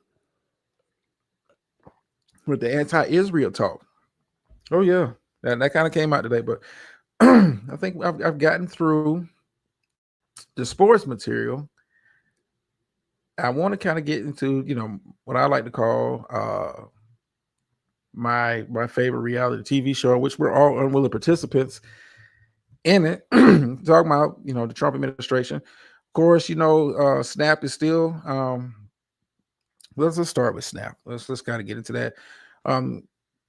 You had a couple court rulings this week in regards to Snap. You had a lower court pretty much demanded the Trump administration fully fund November SNAP benefits immediately. Had the appeals court goes all the way up to the Supreme Court, who kind of put a pause on that order. Put a pause on that order in regards to people getting SNAP benefits. We'll see what the SNAP benefit kind of looks like. Let me out of this reality show. Listen, Philly, I said I say it every week. We're all unwilling participants in it because you can't make this shit up. I was having a conversation with somebody earlier in regards to this government shutdown. And we kind of banter around. It's not a for me. It's not a Republican Democrat thing. I don't really truly believe in those individual parties, because I think they all one and the same any goddamn way. But you got to kind of keep into the lens of that, like who you think is winning, because the shutdown is not over. It looked like it's headed that way, especially with the Democrats, Senate Democrats. Couple of them joining sides with the Republican Party, giving them the 60-40 they needed to kind of move forward. With possibly getting the legislation signed to get the CR signed off on. Who do you think is? I mean, it's who's winning the shutdown? I would say. Well, I know who's winning. The rich are winning. But I don't want to get too politically heavy with it. But the rich are winning. But short term, I would say short term.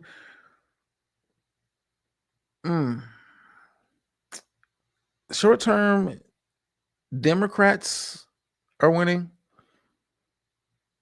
and not because I think them withholding out on their vote, especially in the Senate, grants them some kind of they're trying to get the extension on the subsidies for the ACA, which is the Affordable Care Act. Which if you ask somebody in MAGA, they say we don't like their Obamacare. We want the ACA, which is pretty much the same goddamn thing, but Obamacare sounds, that's one of the political talking points.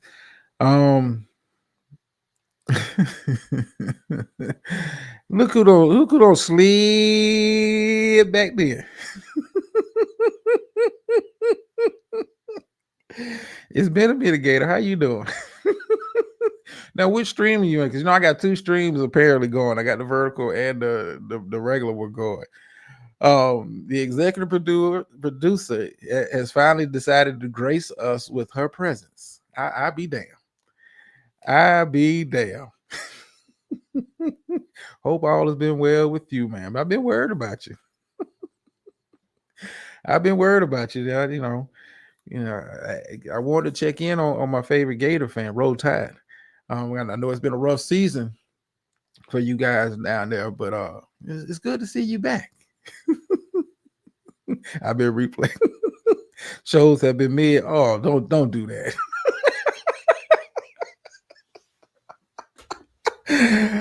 Oh, well, they just don't have your touch. They just don't have your touch. That challenging presence in that challenging presence in the chat room has sort of been missing from time to time. But good to see you back though. But back to what I was talking about, short term, I think Democrats win just for the simple fact people think that Republicans, because they quote unquote control all three branches of government, that they're responsible for it. And then it's a lot of blame to kind of go around for this. Losers, I mean, just kind of keep with the political party. Losers are definitely short term. Republicans long term, I don't know. I don't know, because you see a lot of Democratic dissension and anger coming out, especially over the 8 senators switching over their vote, voting yes on the CR that's going through Congress. It still hasn't been finalized and all of that kind of stuff. But the people. Here's the thing, Ms. Murphy. The people always lose. Whenever you have a Democrat versus Republican standoff or a fight over something, the people always lose. The people will continue to lose, because it's never about Democrat, Republican. It's never really about racial lines. It's always rich versus poor. The rich continue to get richer, and the poor continue to get poorer. But even with the new CR, even if they don't, vote on, it's not going to be any vote on extending the subsidies until the next month, and that's on a handshake. That's not even in writing. That's on a handshake deal. Healthcare premiums, like people are starting to see that now. Open enrollment is open. People are starting to see, the healthcare kind of go up. The people always lose. Poor people always lose. And I consider, if you're not part of the top 1%, you consider poor. Be honest with you. The tax breaks are not meant for you. All of that stuff is not meant for you. Now Trump has kind of come out through, it hasn't even actually came through and cut the check yet, but it's floating the idea that with all this tariff money that has allegedly been coming in, most Americans, and this is his words on his Truth Social, most Americans will be getting another $2,000 check. And the rest of all this money that's been flowing in, all these billions and billions of dollars that has been flowing in from tariffs, allegedly, will be, used to pay down the national debt.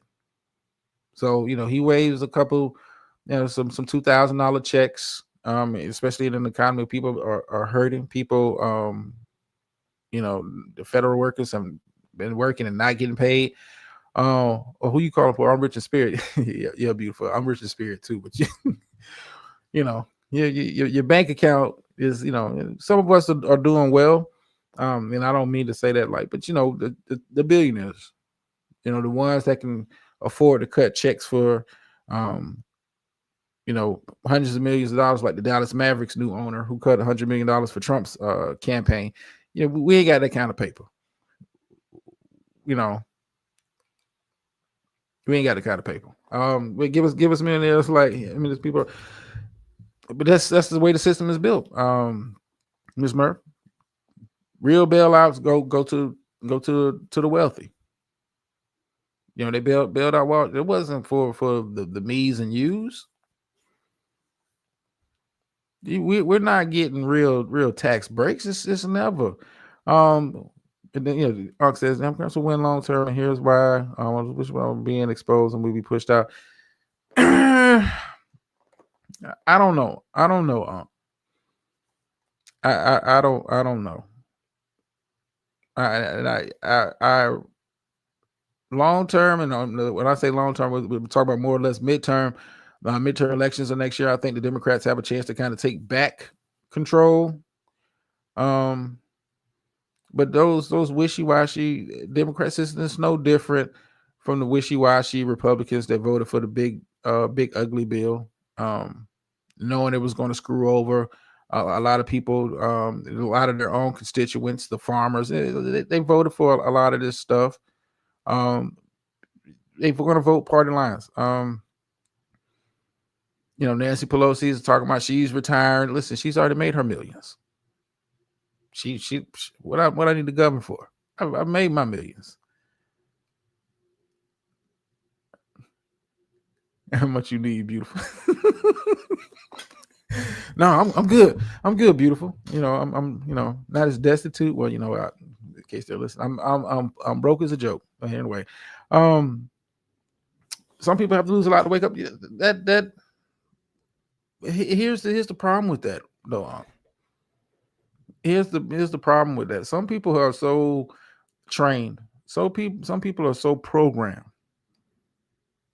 to believe that it's really like the Democrats and Republican lawmakers, that they're at odds with each other. They're really that programmed that if you're you're Republican, you're with me, and if you're a Democrat, you're with them, or vice versa. But no. If you look at what's that? I want to say Senator Lisa Murkowski from Alaska. Oh yeah, she came out after the fact that she voted yes for the big beautiful bill. It was like I didn't really I wish I wouldn't have voted for it. Listen, they wishy-washy too. They wishy-washy. I mean, but there is very few politicians that get to that level in politics where they stand on business. When they stand on business, I mean, you look at the kind of money the APAC is rolled in, like this whole pushing, American Israel. That's our biggest ally. How? I mean, just ask yourself how. Like, what are we getting from them? Are they a significant trade partner? How? No, but you got to follow the money. Most of these folks is, yeah, they all are. I mean, they're all wishy washy. It's kind of go. There's very few that stand on business 100%. I mean, you look at this shutdown is another most recent example. Most recent example. It's about business. It's about money. It's keeping keeping your eye off the ball. It's not watching where the money's going. Yeah. Final score. God damn it. If I had a moderator, you'd be gone out of here giving me that news. But congratulations to the Philadelphia Eagles for picking up the dub. And they bring back memories. If you know, you know. But yes, it's all a game. This shutdown, America loses. American citizen, you lose. You always lose. Because the system is not designed for you. See, y'all know. Shout out to the Eagles for picking up the dub.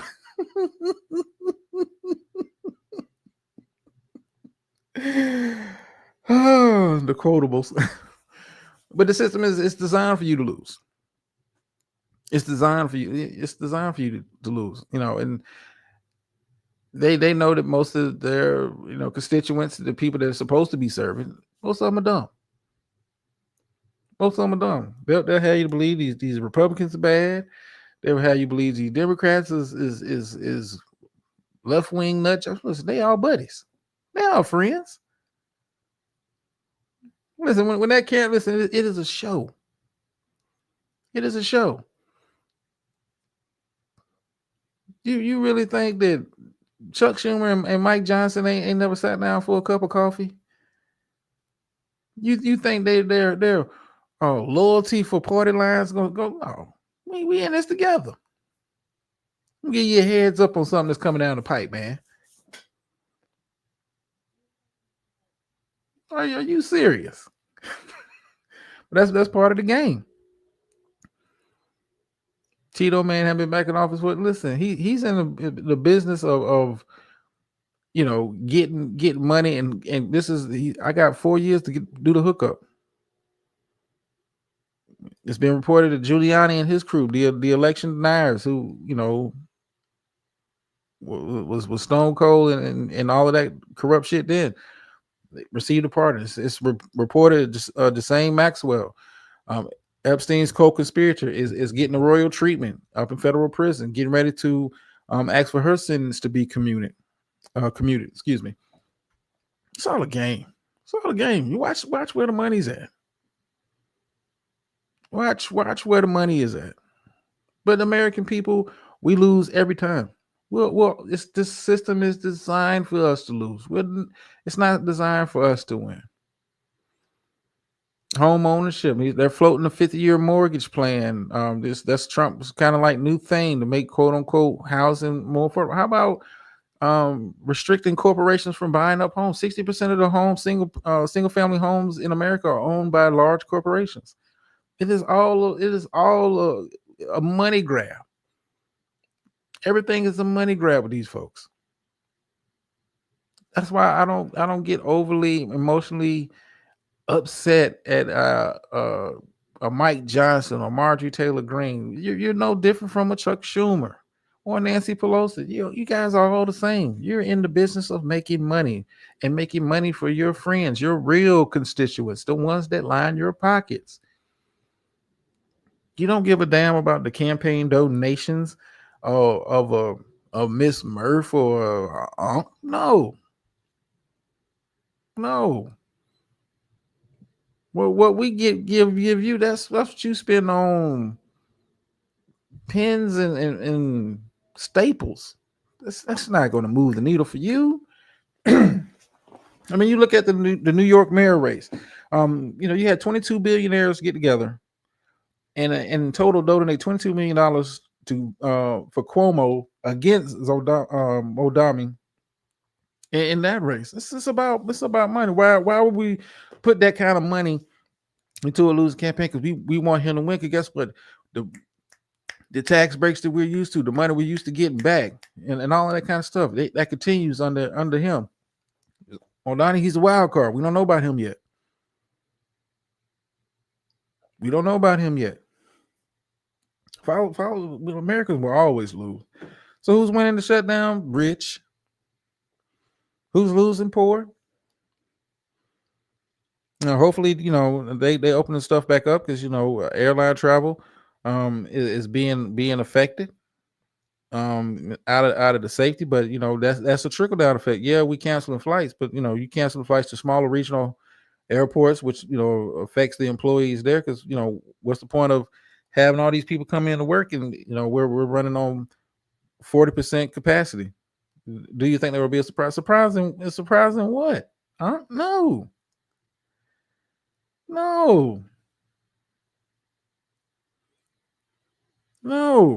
It's no surprise. Listen, even if Trump gets say these tariff checks, you're gonna give people, give people $2,000, which for the most part, not to say everybody is in dire need, but $2,000 can help. And they'll go right back to singing the praise. This is a president for us. Nah, I don't see that. I don't see that happening. No. I don't. It's you have to spend so much time educating people that you understand. You get fucked over by these folks. The system is designed for you to get fucked over. It's not, listen, and it's not just on the national level. It's just designed like that on your local level.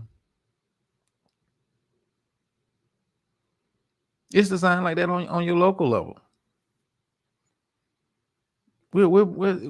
Politics is the business of getting paid. Give me access to money, to resources that I couldn't normally get on my own. Puts me in contact with people that I wouldn't normally rub shoulders with. I mean, think about, let's say on a local level, with the rise of data centers being built in cities. What if I'm the mayor of a city, and these companies, these Amazon, these tech companies want to come in and build data centers, and they need me to kind of push stuff through. Hey man, I need a lovely campaign donation. Yeah, that $2,000 is a dangling carrot, but with the economy being what it is, Miss Murph, people are going to take it, and you're going to have some to understand what it really is, and you're going to have some, oh man, he's such a generous president. I mean, they really thought Trump cut the checks last time just because he wanted to put his name on them. And that was a decision made by Congress, but he puts his name on. Listen, we would spend so much time trying to educate people on what the real game is. You wonder why the housing market is what it is. 60% of the single family homes are owned by private corporations. BlackRock being one of the largest, if not the largest. How that hustle game is, come on, man. You would waste, a lot of these folks, you be wasting your time. You understand what I'm saying? You be wasted. It's one thing to be like, want to teach a willing student, but some of these folks, listen, so ingrained is this white is right, black is wrong. I don't care. No.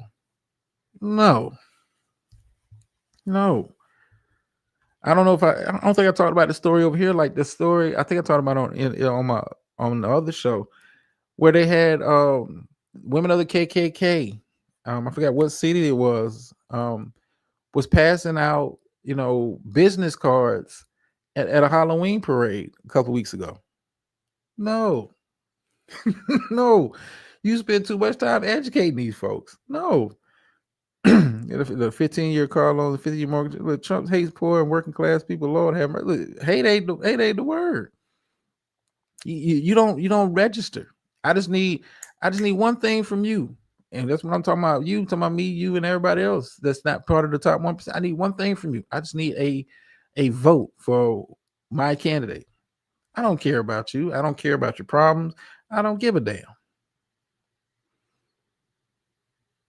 I don't give a damn. I'm here to make money for first of all for me, and the politicians are here to make money for themselves first, and their real constituents are the ones that donate the big dollars.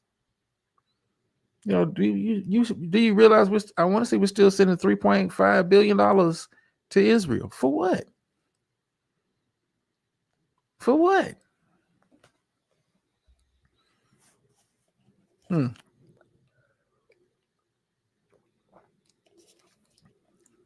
mean, the man is literally fighting a court order to release SNAP benefits. Let that sink in.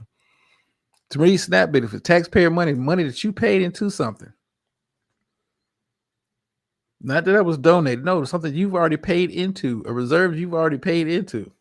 He's fighting a court order to release that. They don't give a listen. They don't give a damn. They got that money earmarked for something else.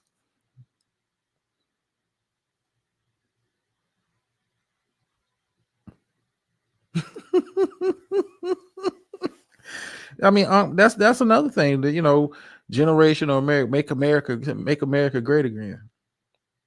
No, we know it's an under racial undertone when they say that. We know it is, but they understand. Like most people are dumb. We've programmed them so well, because when you think when a person wears the MAGA hat and pushes the MAGA narrative,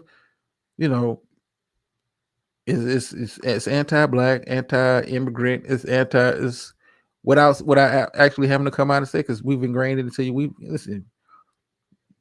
You've been programmed. I wouldn't even listen. So that won't happen.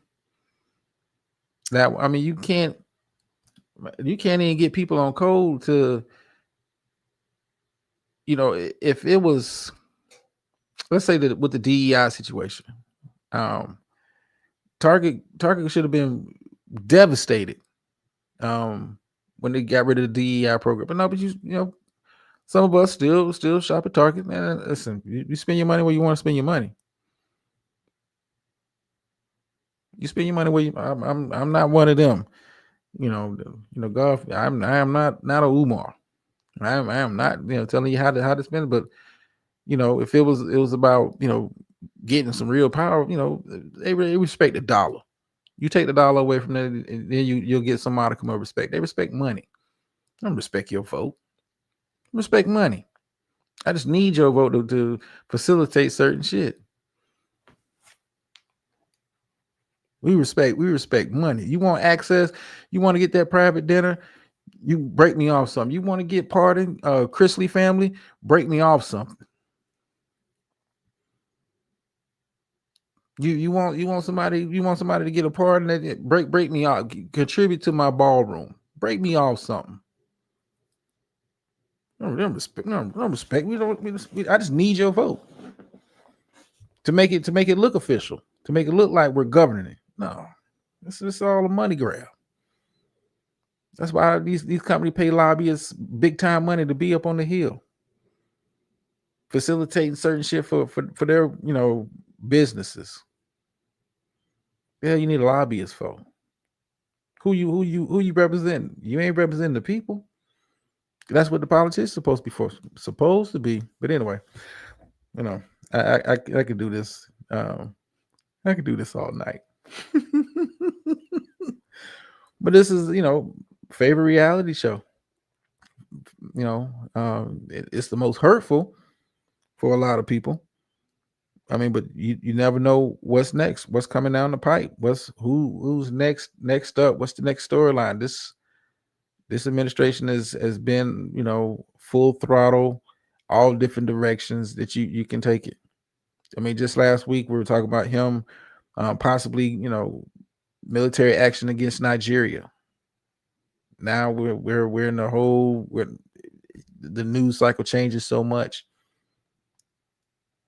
We were going backwards when the stories racial profile and veil things to people, and they made the news. Owners came out and apologized, and people went right back. Listen, I mean, but they play on and not just black people. But I was just going to keep it to black people. They play on black people's nature to forgive and kind of move on.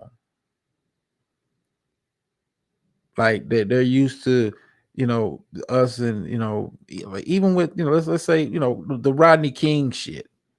Can we all just get? I just got my ass whooped. Hell no, we can't get along because they want to think about getting along when they was whooping my ass.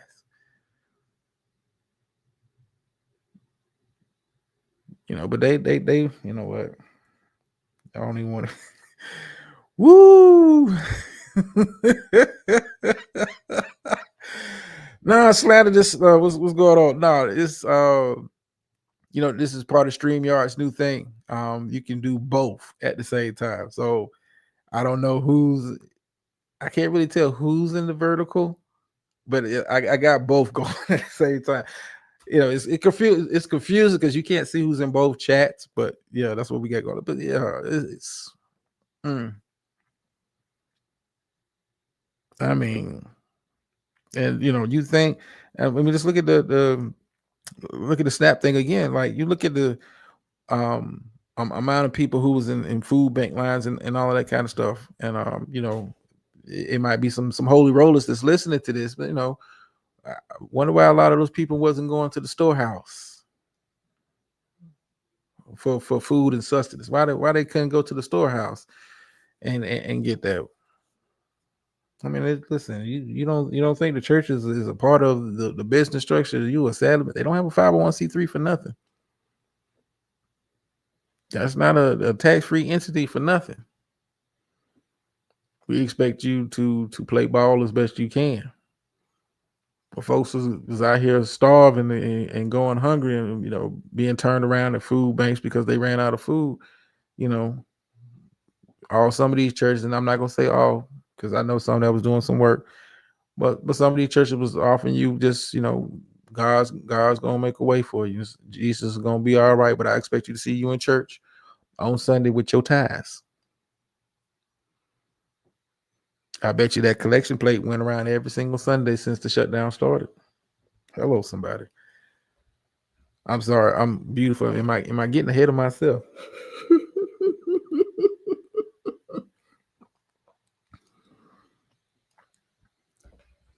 I mean, but listen, it is that simple. You don't fuck with me, I don't fuck with you.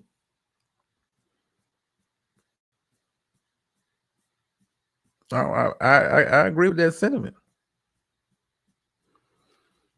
I mean, this is the nation has been programmed. People are programmed. You're programmed to believe that your only choice if you're not Democrat is Republican. You've been programmed like that, and the system has been designed to keep it like that. I mean, think about it. How many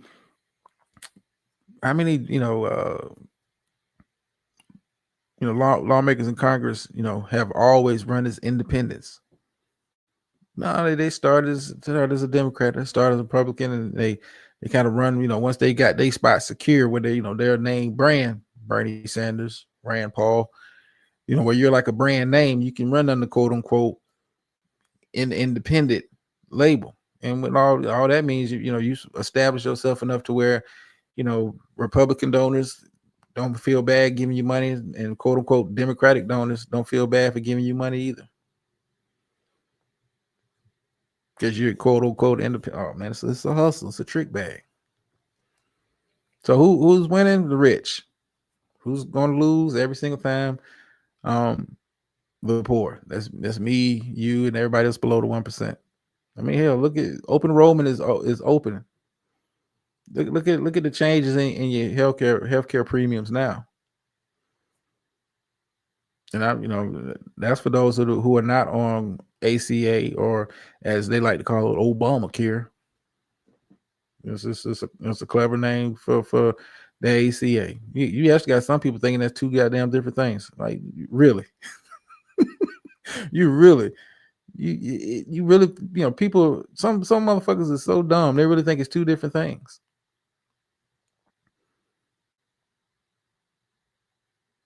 I mean, let's look at the programming with Snap for decades. They painted a picture of people on Snap's quote unquote welfare queen was a black woman with multiple kids. And even in the ones that was getting SNAP and been getting benefits, because the system wasn't designed for black people in the first place. We got included later. The system was designed for poor white folks. But you look back at the Reagan years, the propaganda being put out. The welfare queen is the one taking advantage and the fraud and all of that kind of shit. What? It's all a game. It's all a game. And the sooner you realize what it is, the better you can navigate around it. Spent decades having the public believe that if you was on Snaps, you was the welfare queen, you was the black hood rat chick with multiple baby daddies with multiple kids. All the while, majority of people on Snap is poor white people.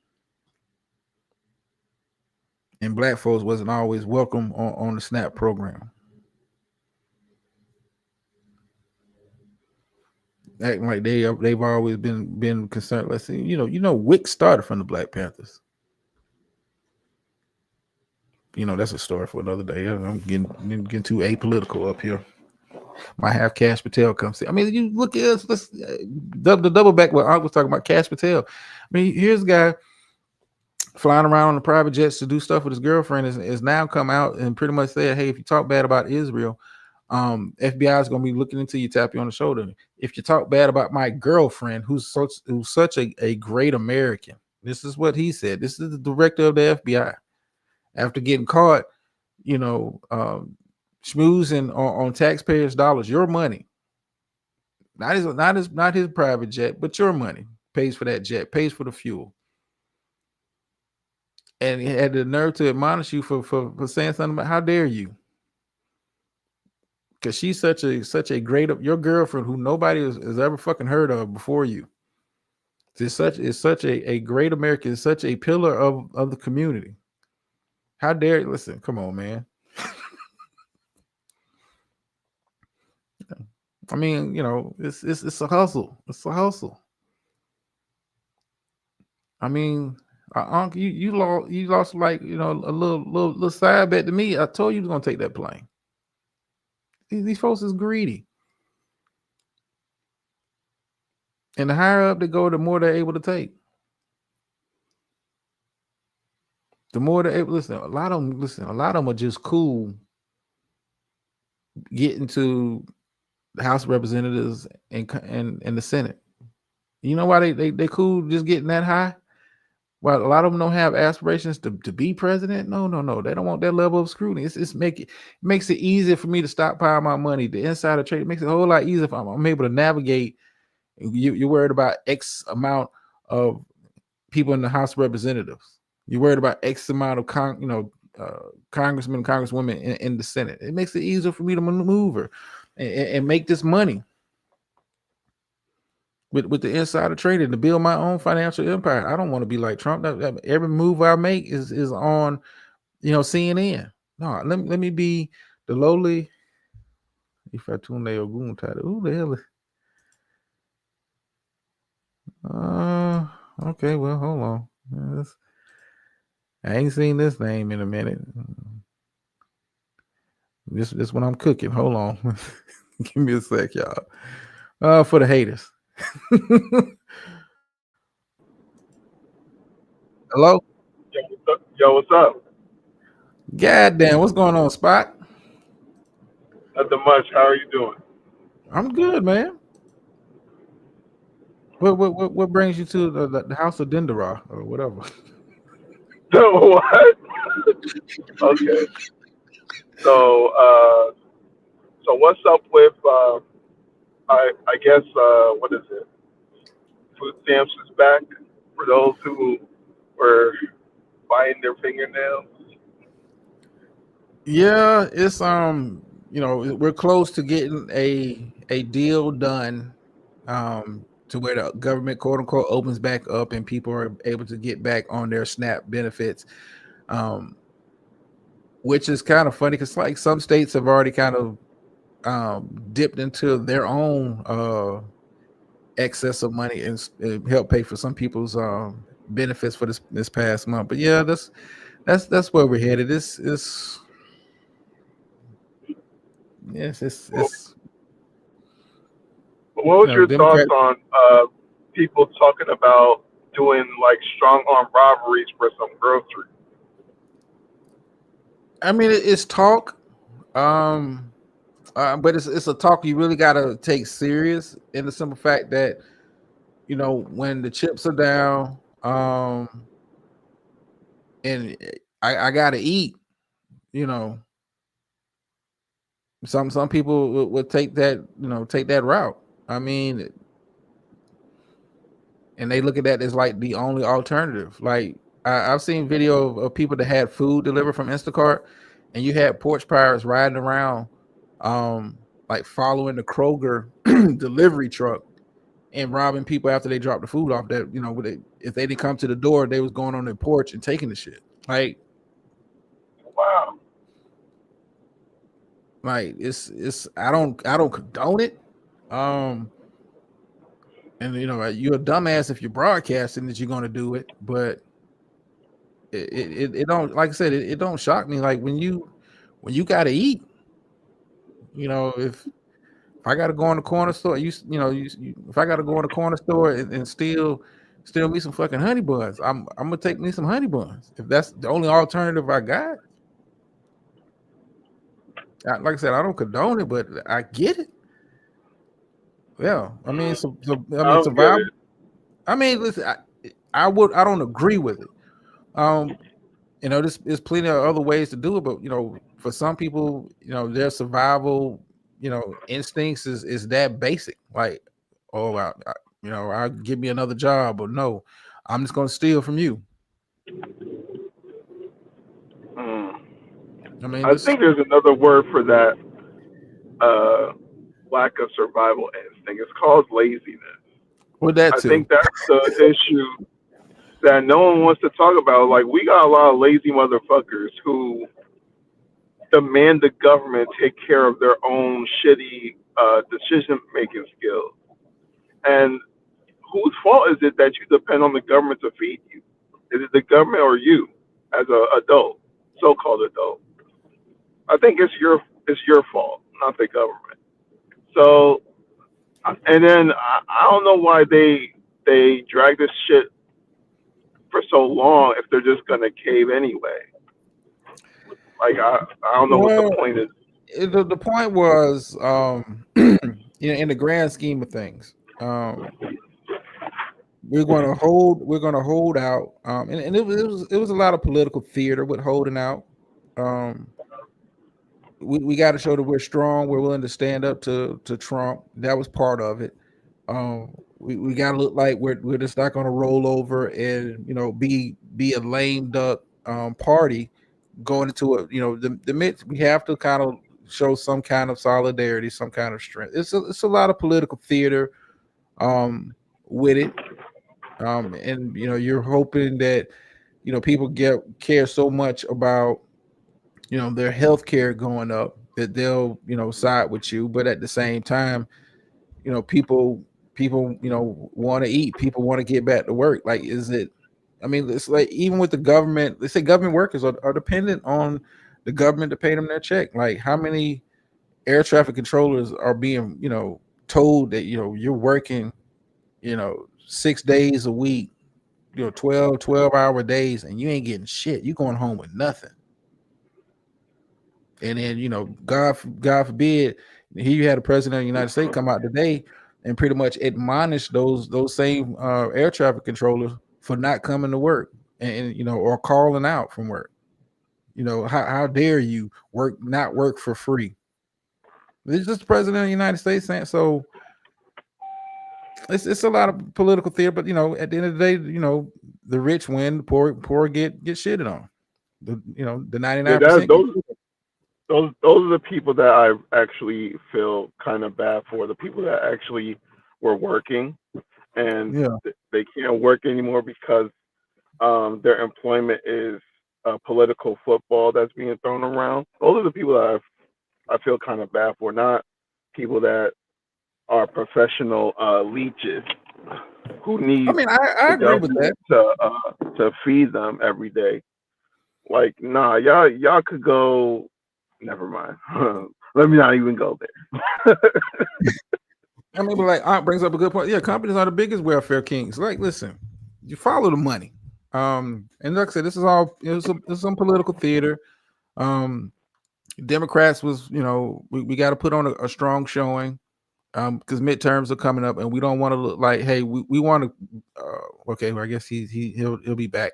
But we want to build a case that, hey, when midterms come around, if you put us back in power, we can truly fight against Trump and his regime and his administration. It's political. It's a lot of games with that. They lost the jobs to AI. Listen, that is a completely separate conversation. Like, minimum wage is been $7.25 for a lot of places for a lot of years. Cost of living is going up, but your wages haven't gone up. Base wages haven't gone up. Like, some states and some cities have taken steps to raise the minimum wage over the years, but no. If we can get by with paying you, um, you know, $15 an hour, and you're willing to accept it, and make do whatever, we're going to continue to do it. Meanwhile, we're going to be looking for kind of ways for we can save money on our end, tax breaks, all that other kind of stuff as a company. Hey, what's up, twin? Been a minute. Yeah, caught y'all on. I guess I might make Monday my I might move the show to Monday. Now that my executive producer has come out of hiding, maybe I get with her and see if it's cool for me to move my show to Monday. Maybe that's what it is. Yeah, maybe Monday. Okay, so key Amazon. Yep. Yeah, cost of living is going up, but your wages haven't matched the escalation of that. It's all politics at the end of the day. This is it's about money, and those who have it and those who don't. And unfortunately, the bottom 99% are the ones that don't. And if we was educated enough to understand what the game is, we could really get some change. But most people are happy being this what it is, just what it is. All right, but let me cut it, because I'm right about 2 hours in, and I don't still do them long ass shows. Yeah, let your bills go. Listen, it's hard out here for a pimp. I mean, you got to have in this day and age, man. You got to have multiple hustles kind of going on, multiple ways to multiple streams of income, multiple ways of getting to it. You hear the argument. My daddy used to support us on blah blah. Well, them days is done, honey. Now if you a family, a 2-parent household is kind of the going rate for getting stuff done. Okay, let me get back here. Okay, cool. I mean, life has changed, man. You got to adjust with the times and what that is. But anyway, let me get my ass. I do owe beautiful a pulpit because I kind of shorted her last week. Thanks for those who tuned into both streams. I'll have to check out a replay, see how this got. It looks cool when you're looking at it on the laptop, because I can see the vertical, and you can make you can kind of look at it a lot closer. But it's dope. It's a dope little feature. It's probably the best thing StreamYard has done in a minute. Hold on. Okay, we back. All right, we back. Hey, 7. I'm sorry. Queen 7, how you doing? I saw an interesting live. I don't know what you're talking about, brother. Your eyes are deceiving you, brother. Take food as far as what we speak about them is more than the people who work two jobs and still listen.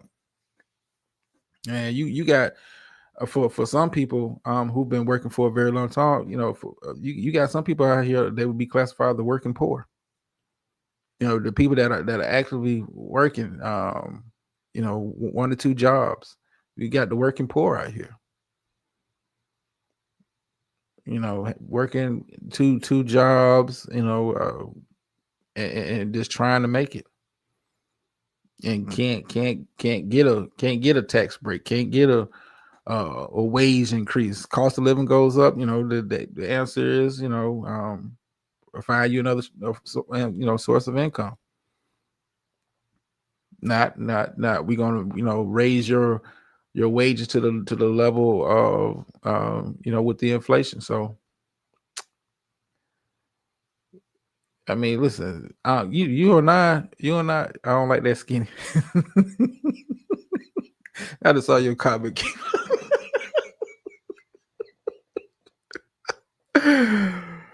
Oh, I don't like that skinny vertical shit. I like my shit big. Well, we all we do it, natural over here. No BBL needed. But you and I know soldiers have, like, especially those stationed in Hawaii, have been on snap for decades. Even soldiers, even before this government shutdown, you got soldiers that are on snap. You got soldiers that are on snap and get benefits. I'm just saying. I don't think we talk about this. Listen, here's the thing. It's conversations like that are happening. But everybody can't be involved in them conversations. Some people are not ready to have that conversation. Some people are not ready to accept it. It's been a lot of heavy-handed programming for a long time. And they're kind of used to the status quo. They're used to the status quo. Let me get my pool pick, because I do owe Beautiful that. I think I got a bit of a word. I think I do. I hope so. Thank y'all for tuning in tonight on a Monday. You could be anywhere else in the world. You hear me?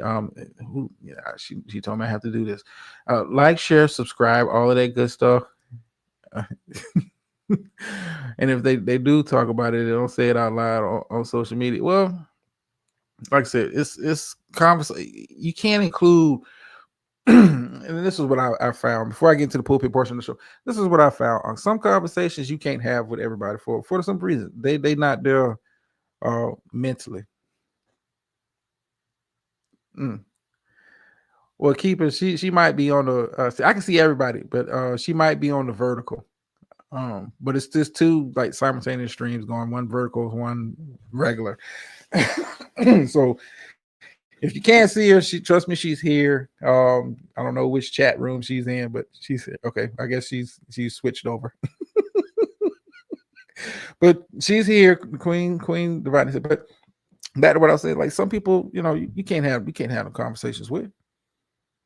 Some people, even not just with the politics. Some grown folks conversations you can't have with everybody. Because it turns into an argument. You raising your voice. You think louder is better, or as in some places they say that's cooking, right? You can't listen. Some conversations with some folks you can't have. Some folks you gotta let them eat shit and stay in the dark. You gotta let them eat them mushrooms and stay in the dark. That's where they feel comfortable. Because when you bring it to the light that you don't know what you think you know, or you're not as knowledgeable as you think you are, some folks get in their feet.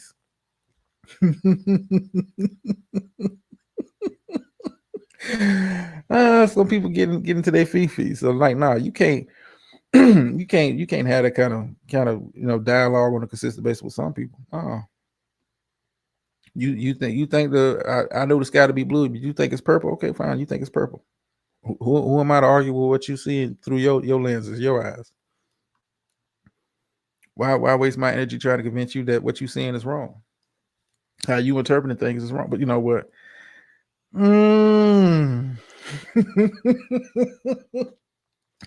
Beautiful almost had a petty moment.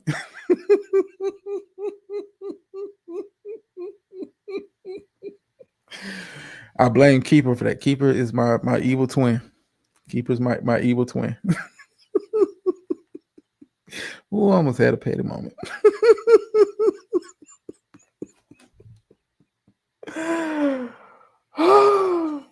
I've been fighting the dark side for a minute. But anyway, let's kind of lighten the mood up. Like listen, 2 hours in, man. Thank y'all for tuning in, man. For those of you not here, I know beautiful. I know we'll do it tomorrow. For those of you that know, I'll be doing the show in on the other in the other other spot tomorrow. We're gonna have a little bit more fun over there. It won't be as heavy handed as it was. We're gonna have a good time over there, man. I got some interesting stuff, some good conversation pieces. So we're gonna have some fun over there tomorrow. And in regards to what brother said, I don't know what you're talking about. I don't know what you saw or what you think you saw. Okay, hold on. I guess he got his shit together. What's up, man? Hey, what's up? Can you hear me? Yeah, you was traveling earlier. What's? Yeah, my audio was bad. Yeah, I had to switch over. So what's up with this? What's your thought? Have you talked about that socialist who won the mayorship? Oh, Moldami. Yeah. Yeah. He's a breath of fresh air. I don't know what he's really going to do now that he's in office. Mm-hmm. I really don't know, but occasionally, you see that in politics where the strong youthful outsider comes in and offers an alternative from the norm. And Cuomo, for all his flaws, is looked at as the norm. But what also happens after that person who claims they're bucking the system finally gets in? Well, the norm They normally always happens. go back into the system. The norm normally happens. Yeah. Like I said, I don't know how much how his initiatives are going to really get off the ground, because he says some like really outlandish stuff. Like, wow, you really think you can get that off? We're going to see. We're going to see. Beautiful says nothing. He's just like the rest. Yeah, he was just better than Cuomo. Like Cuomo had too many flaws. And he was pretty much like the old guard. I mean, but we're going to. I give him a year, and we'll kind of look back. Do I think it's going to be revolutionary for New York? No, because at the end of the day, business is still got to be business. He'll do a couple things that'll please his quote unquote base. But for the most part, business still got to be handled the right way. So if that means he's got to scratch some backs, the same way Cuomo was going to have to scratch some backs, he's going to have to get that done if you want to stay in office. Shout out to the back scratchers. You're gonna have to. You got to play. You move up to that level. And like I said, we're talking about the mayor of New York, so you that position holds a lot more weight than being the mayor of Dallas, Texas, or the mayor of St. Louis, Missouri. This New York is looked at like you're on the level of like looked at as the mayor of Los Angeles. Like you're on that level where people look at you a little different than the average mayor, because you're talking about such a large population base that you're dealing with. So I'm curious to see what he can actually kind of get done, because running on ideas is cool, and it gets the youth out. He had a very good turnout as far as young voters. Um, but how much of this, we're going to break away from the system and change the system. How much are you really going to get accomplished? Because at the end of the day, business is business. And a wise man once said, "It's politics as usual." Yep. We'll see. I think if he can deliver on a couple campaign promises, or at least try to get him initiated, at least he'll be okay. Like what? What was his campaign about? What was his Like key one of these target? things, like getting the government involved in running stores, and more government Right. involvement in some stuff. I don't Yeah, think he's going to be able to get that's that bad. off. But with politics, when you're speaking to the base, if I can give you the appearance that I'm trying, and it's the city council pushing back on me, this is what you voted for. You voted for me. If you can sell them that, you got a good chance of staying. It's just like if, let's say, Trump was going against a Democrat-led Congress, you can sell your constituents on, I'm trying to get this done for you, but the Democrats are fighting me tooth and nail to get this done, and you got some, most people have been programmed, or they're pushing back because he's Republican, he's Democrat. Like you can sell the idiots on on that hustle, and they'll buy it, because there's the Democrats are leading Congress, and they're not saying yes to everything that he wants to get done. So he has, it validates his argument. It's all it's a game, man. But just follow the money. You want to know what's going on in politics? Follow the money. Follow the money. And follow the think tanks. Well, also follow the small hats. You know what I'm talking about when I say small hats, right? Yeah. Don't worry. They always have their hands and their pointy noses up in everybody's business. Well, Allegedly. well, I mean, if it can continue to get over $3 billion a month being sent to to their country, then why not? Well, I'm pretty sure I'll be getting a visit by somebody in the near future for this kind of commentary. This may have to be deleted. I'm just messing around. Just saying. I just think it's curious that a certain group of people, they hate to be blamed or assumed to control everything, but anytime there's some issues, who's involved? They hate negative attention. Just saying. They hate when you But here's another thing I've noticed with that crew. When you start tying them in money, they really don't like that narrative. But anytime there's big money talk going on, who's in there? Exactly. But they don't like, but they don't want it to be public. Come on now. They don't want it to be public. They like being there with the money, and like the stuff with APEC, kind of just open some people's eyes to how much they really invested in, why are you this organization who is obviously backed by that community, why are you investing so much money into legislators on both sides? Let's keep it a buck, because they don't play favorites. It's no Republican or Democrat for them. What can you get done for me, and on your end? Because it may not be on a national level, but on the state level, I need you, because you have some influence to get some stuff done in your state. Like, listen, it's follow the money. You really think that these big pharmaceutical companies will ever go along with universal health care? Hell no. Too much money to be made off of keeping it as is. Listen, they don't like the ACA because it kind of puts limits and caps on what they can really offer poor people as far as healthcare, as far as premiums and all that. They don't like that. We want it to be wide open. We want quote unquote the free market. So we can charge you whatever the hell you want because you're going to pay. You're going to find a way to pay, or if you don't, you'll be without.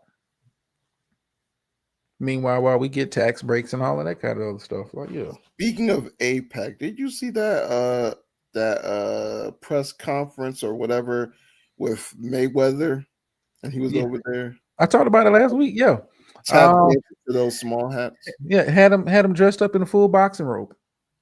You're there to You're there to receive a quote unquote award from this at this conference and from these organizations.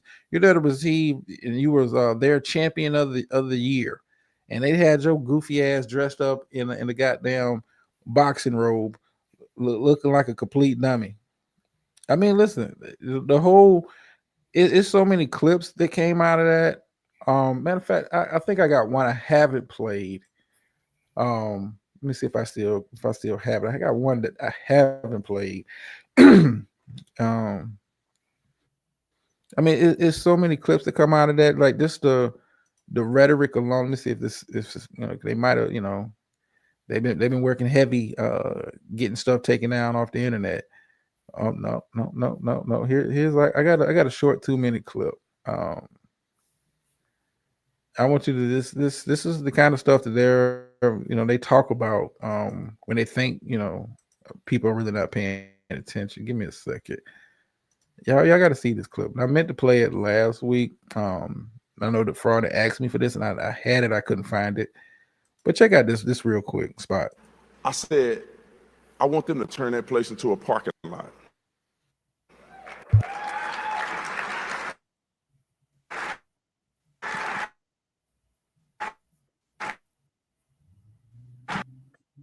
I gotta preface it because somebody gonna clip people per. Is it buffering?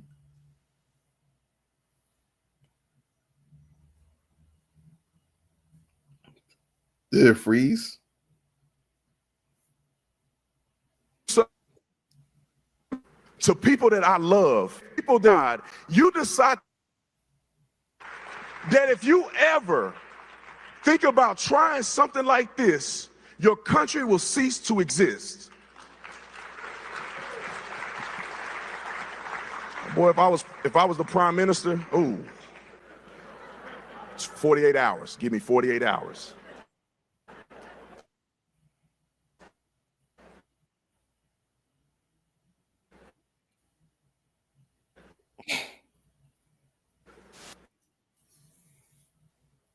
And so it enraged me. Okay, can y'all hear me? We can hear you now, but that clip is not playing right. I think his StreamYard is acting weird. Yeah, StreamYard don't like me. Yeah, they may have caught on that I'm live talking StreamYard about. said they're not going to tolerate that small hat slander tonight.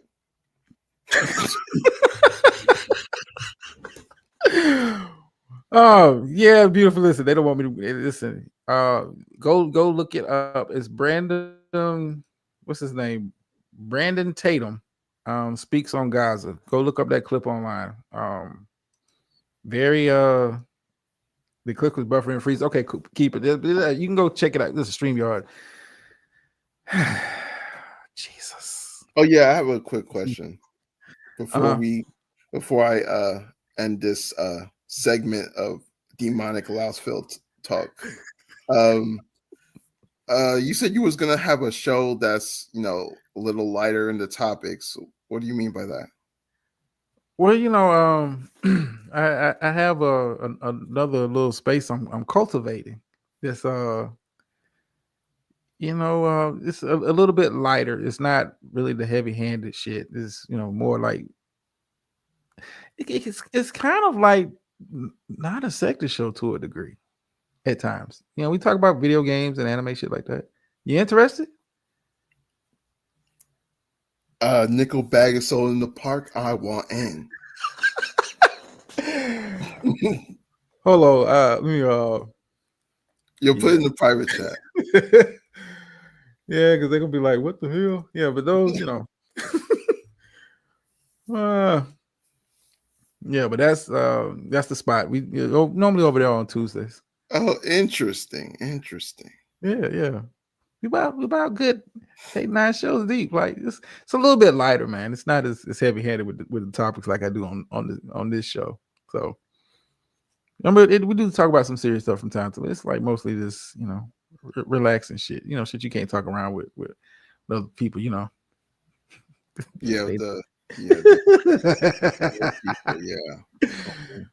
So on that note, I'm gonna tap one out, bro. Another Yeah. great show, keep on pushing, you just keep doing your thing pretty much. Appreciate it, man. Appreciate it. You'll see me in a cloud or two. Oh yeah, I forgot something. Oh, here we go. Go ahead. How about them? Did they lose again? I think they lost. We didn't even play this week. Oh damn, they lost the bye week too. Damn. We didn't play this week, so you can't even say that. Okay, how about that bye week? All right, I knew it was coming. Peace out. Peace out. Keep. We'll facilitate that for you. Keep. Yeah, it's a little bit. Yeah, I can discuss. Yeah, they listen to this shit anyway. It's a little bit lighter tone. It's more relaxed. It's not listen, the show's all over the goddamn place, to be honest with you. It's yeah. It's all over the place at times, but it is what it is. Okay, so let me get into the pulpit portion of the show. We're gonna close on out. Like I said, thank y'all for taking the time. If you're in the vertical, if you're in the regular, it's whatever, man. Appreciate it as always. I saw Triggs drop up in here. What happened to Triggs? Steve gets beautiful. I was gonna leave him alone. But they oh shit. Oh, they choked again.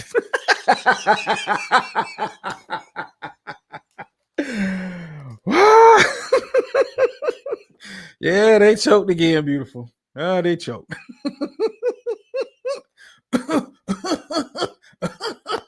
I know my defense is bad, but they choke a lot.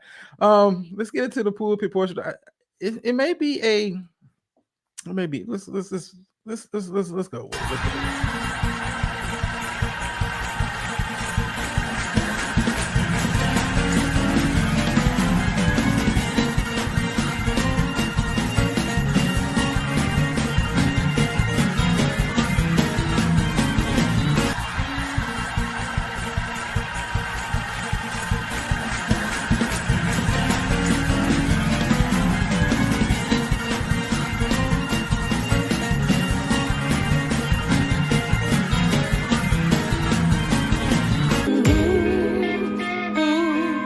The devil is a liar. Yes, he is.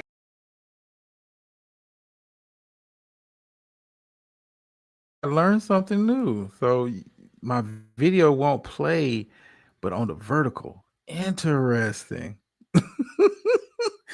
Interesting. But anyway, let's close out tonight's show, pulpit portion of the show. Just where I try to get, leave y'all with some words of encouragement as you go through your day.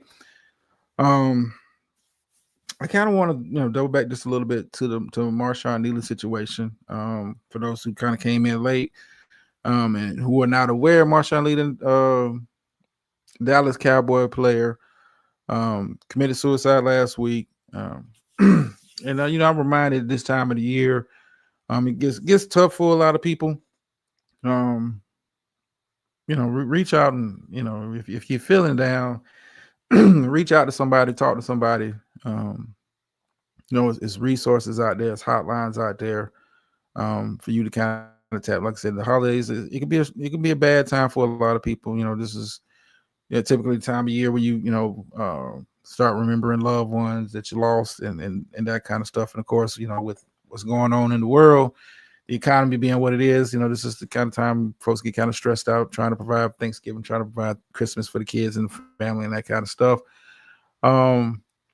So reach out. If you find yourself in that situation, you find yourself feeling a little down,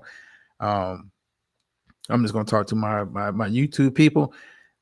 Seek therapy if you need it, folks. Yeah, you're right. Dial 988. This is it's resources out there. And if you don't feel comfortable calling those resources, you just want somebody to just listen. I'm no therapist, but I like to think I have a decent listening ear. I allocate you about 30 minutes. I ain't gonna lie to you. You ain't gonna be talking to me all goddamn day.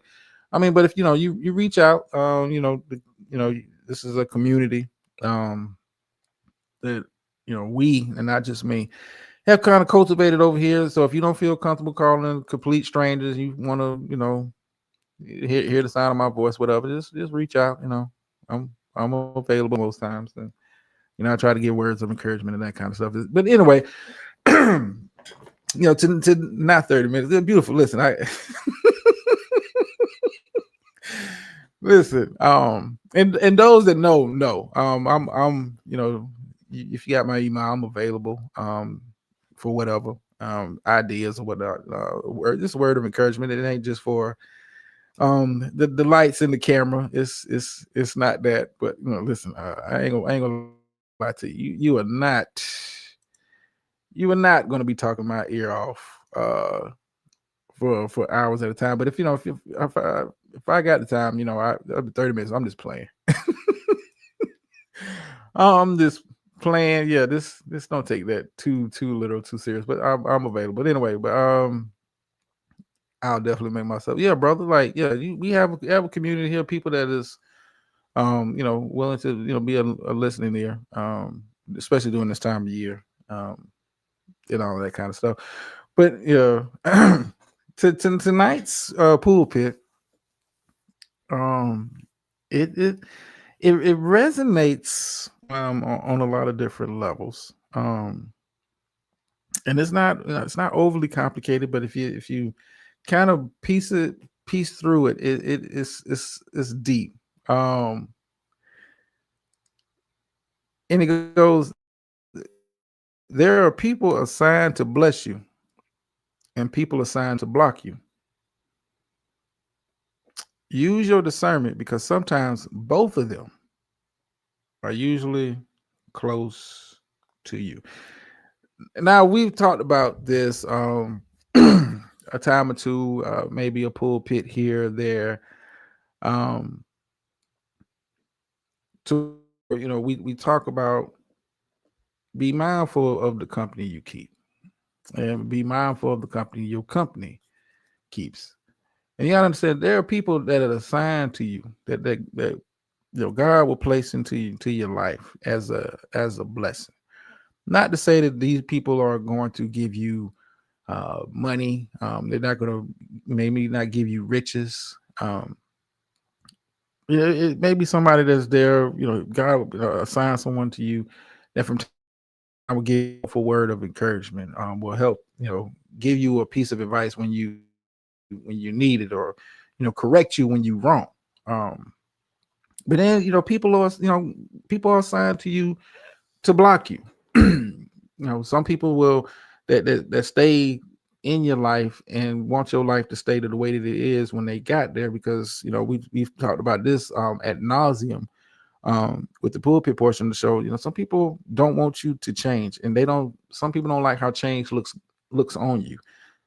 Some people come into your life when you're down, when you're at your lowest, and that's where they like seeing you, because for them it gives them a certain level of satisfaction that they are above you. You got some people that are assigned to you to block you. You have to use your discernment, because, like I said, sometimes some of those people are close to you. The hater wears the face of a friend very well. Come on, somebody, hold on. I might have hit a nerve with that one. A hater wears the face of a friend very, very well. Talk about it, twin. Well, it's not just that, Keith. You got to be mindful of the company your company keep. Let me go back to this block you part, because, like I said, some people like to see, when they meet you, they want you to stay the same way you were when they met you.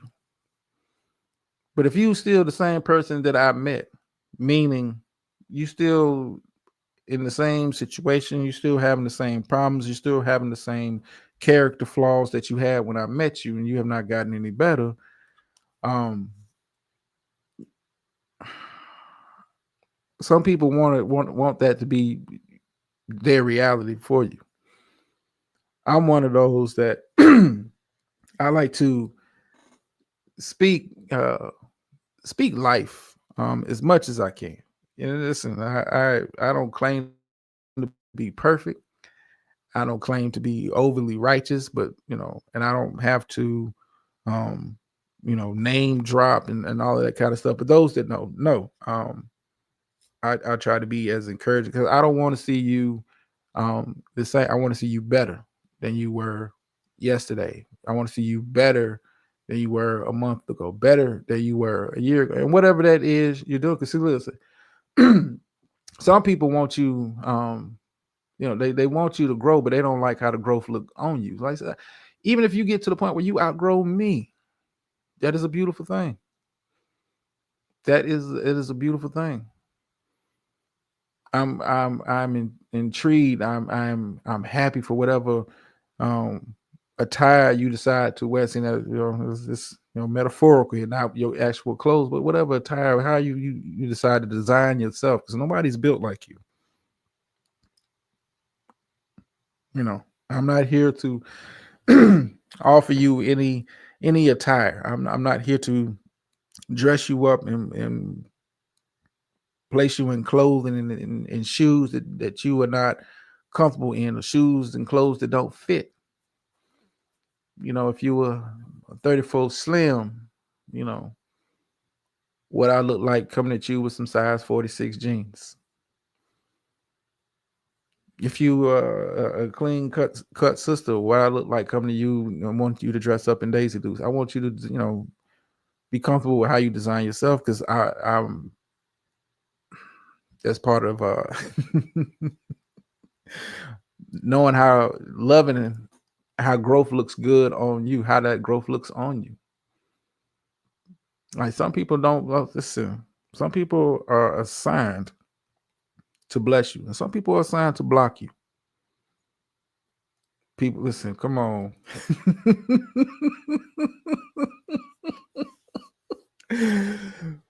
And there is in the crazy thing, sometimes both of those people are usually close to you. Yeah, you'll have someone that's in your ear that's encouraging you to go on that trip. Take that. You show an interest in that. Go for it. I'm whatever that looks like for you. Go for it. But then you got some that are there to block you. Like, nah, I don't know if that's the right move for you. I think you good where you at. Then the people you need to be concerned with, the ones that are assigned to block you. Some things like I said, some people are here to bless you. Some people are here to block you. Beautiful. I think I struck a couple nerves.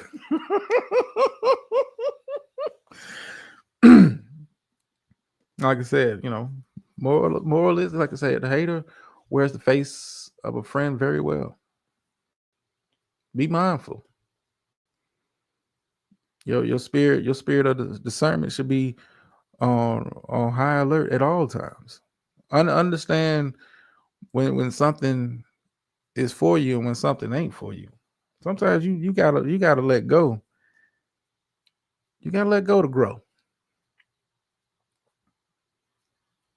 Sometimes your spirit and your energy becomes too big for the high school stage. Your personality and where you acting like deserves to be observed in stadiums. Now somebody's gonna be listening to this on the replay thinking, oh damn, he's talking about crowd size. Like, nah, I can't even dumb that one down for you. Some people, listen, are comfortable, being the man on the high school football team. Some people want more than that. I want to be in the Hall of Fame. My aspirations are bigger than the stage that I was on. Am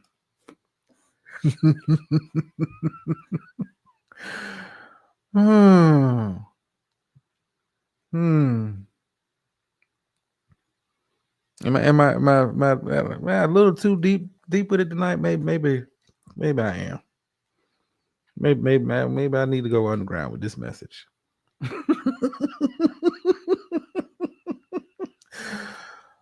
Oh, brother, be careful. Listen, beautiful. No, bro, this is beautiful. You say, brother, be careful. I say, brother, be blessed. You see, when you understand that you're blessed and highly favored, see, being blessed and highly favored it's not a material thing. When you're blessed and highly favored in the spirit and in your mind and your soul, you move different, you feel different, you act different. You dropping too much form. Listen, I might have to pull back on this one, beautiful. I might, but I owed you from last week. I owed you from last week, so I plan to deliver. Like, listen, that's kind of like the message of the day, man. Some people are assigned to bless you, and some people are assigned to block you. Differentiate, find out who's who, and act accordingly. And act accordingly. And listen, before it's like this last piece. Listen, and this might really hit a nerve here. I've never lost anything I was meant to have. And on that note.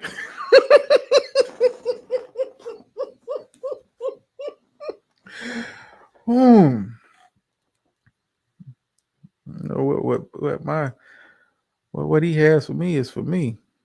But anyway, let me get my ass up out here. I'll get y'all 2.5 hours. Appreciate. Yeah, beautiful. For those who keep, I get. I thought I gave you the new trap spot. I mean, they listen to my shit anyway. I thought I gave you the new trap spot. If not, I think I got your shit. So I'll reach out and drop it to you. We'll be going. Same, probably about 10. Probably about 10 tomorrow. We're gonna have a little fun. I got a couple clips I've been kind of sitting on. So if you want to come through, like I said, it's a little bit lighthearted. Yeah. Divine. Well, Divine does have obligations. Oh, I'm sorry. I'm sorry, Divine. I'm sorry. Oh, but anyway, y'all have a good evening, man. Happy Veterans Day to those that are veterans tomorrow. Well, today. Wherever you at. If you stay warm out there. If you outside and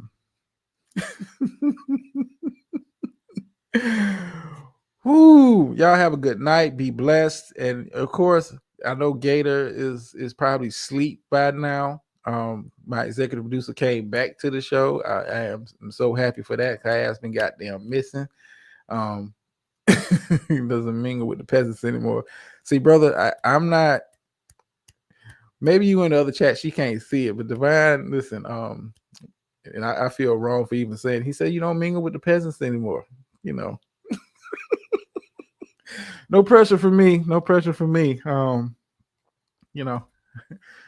careful what you see out there. Anyway, y'all have a good day. Have a good week. We'll pick this back up. But I think Monday feels good. Monday feels like a good spot to kind of move this Sunday show to. We'll try it again next week. Probably won't be doing the vertical shit because it's throwing people off. But y'all know the phrase that pays over here. Sometimes you win, sometimes you lose. But every time you learn. And I'm out.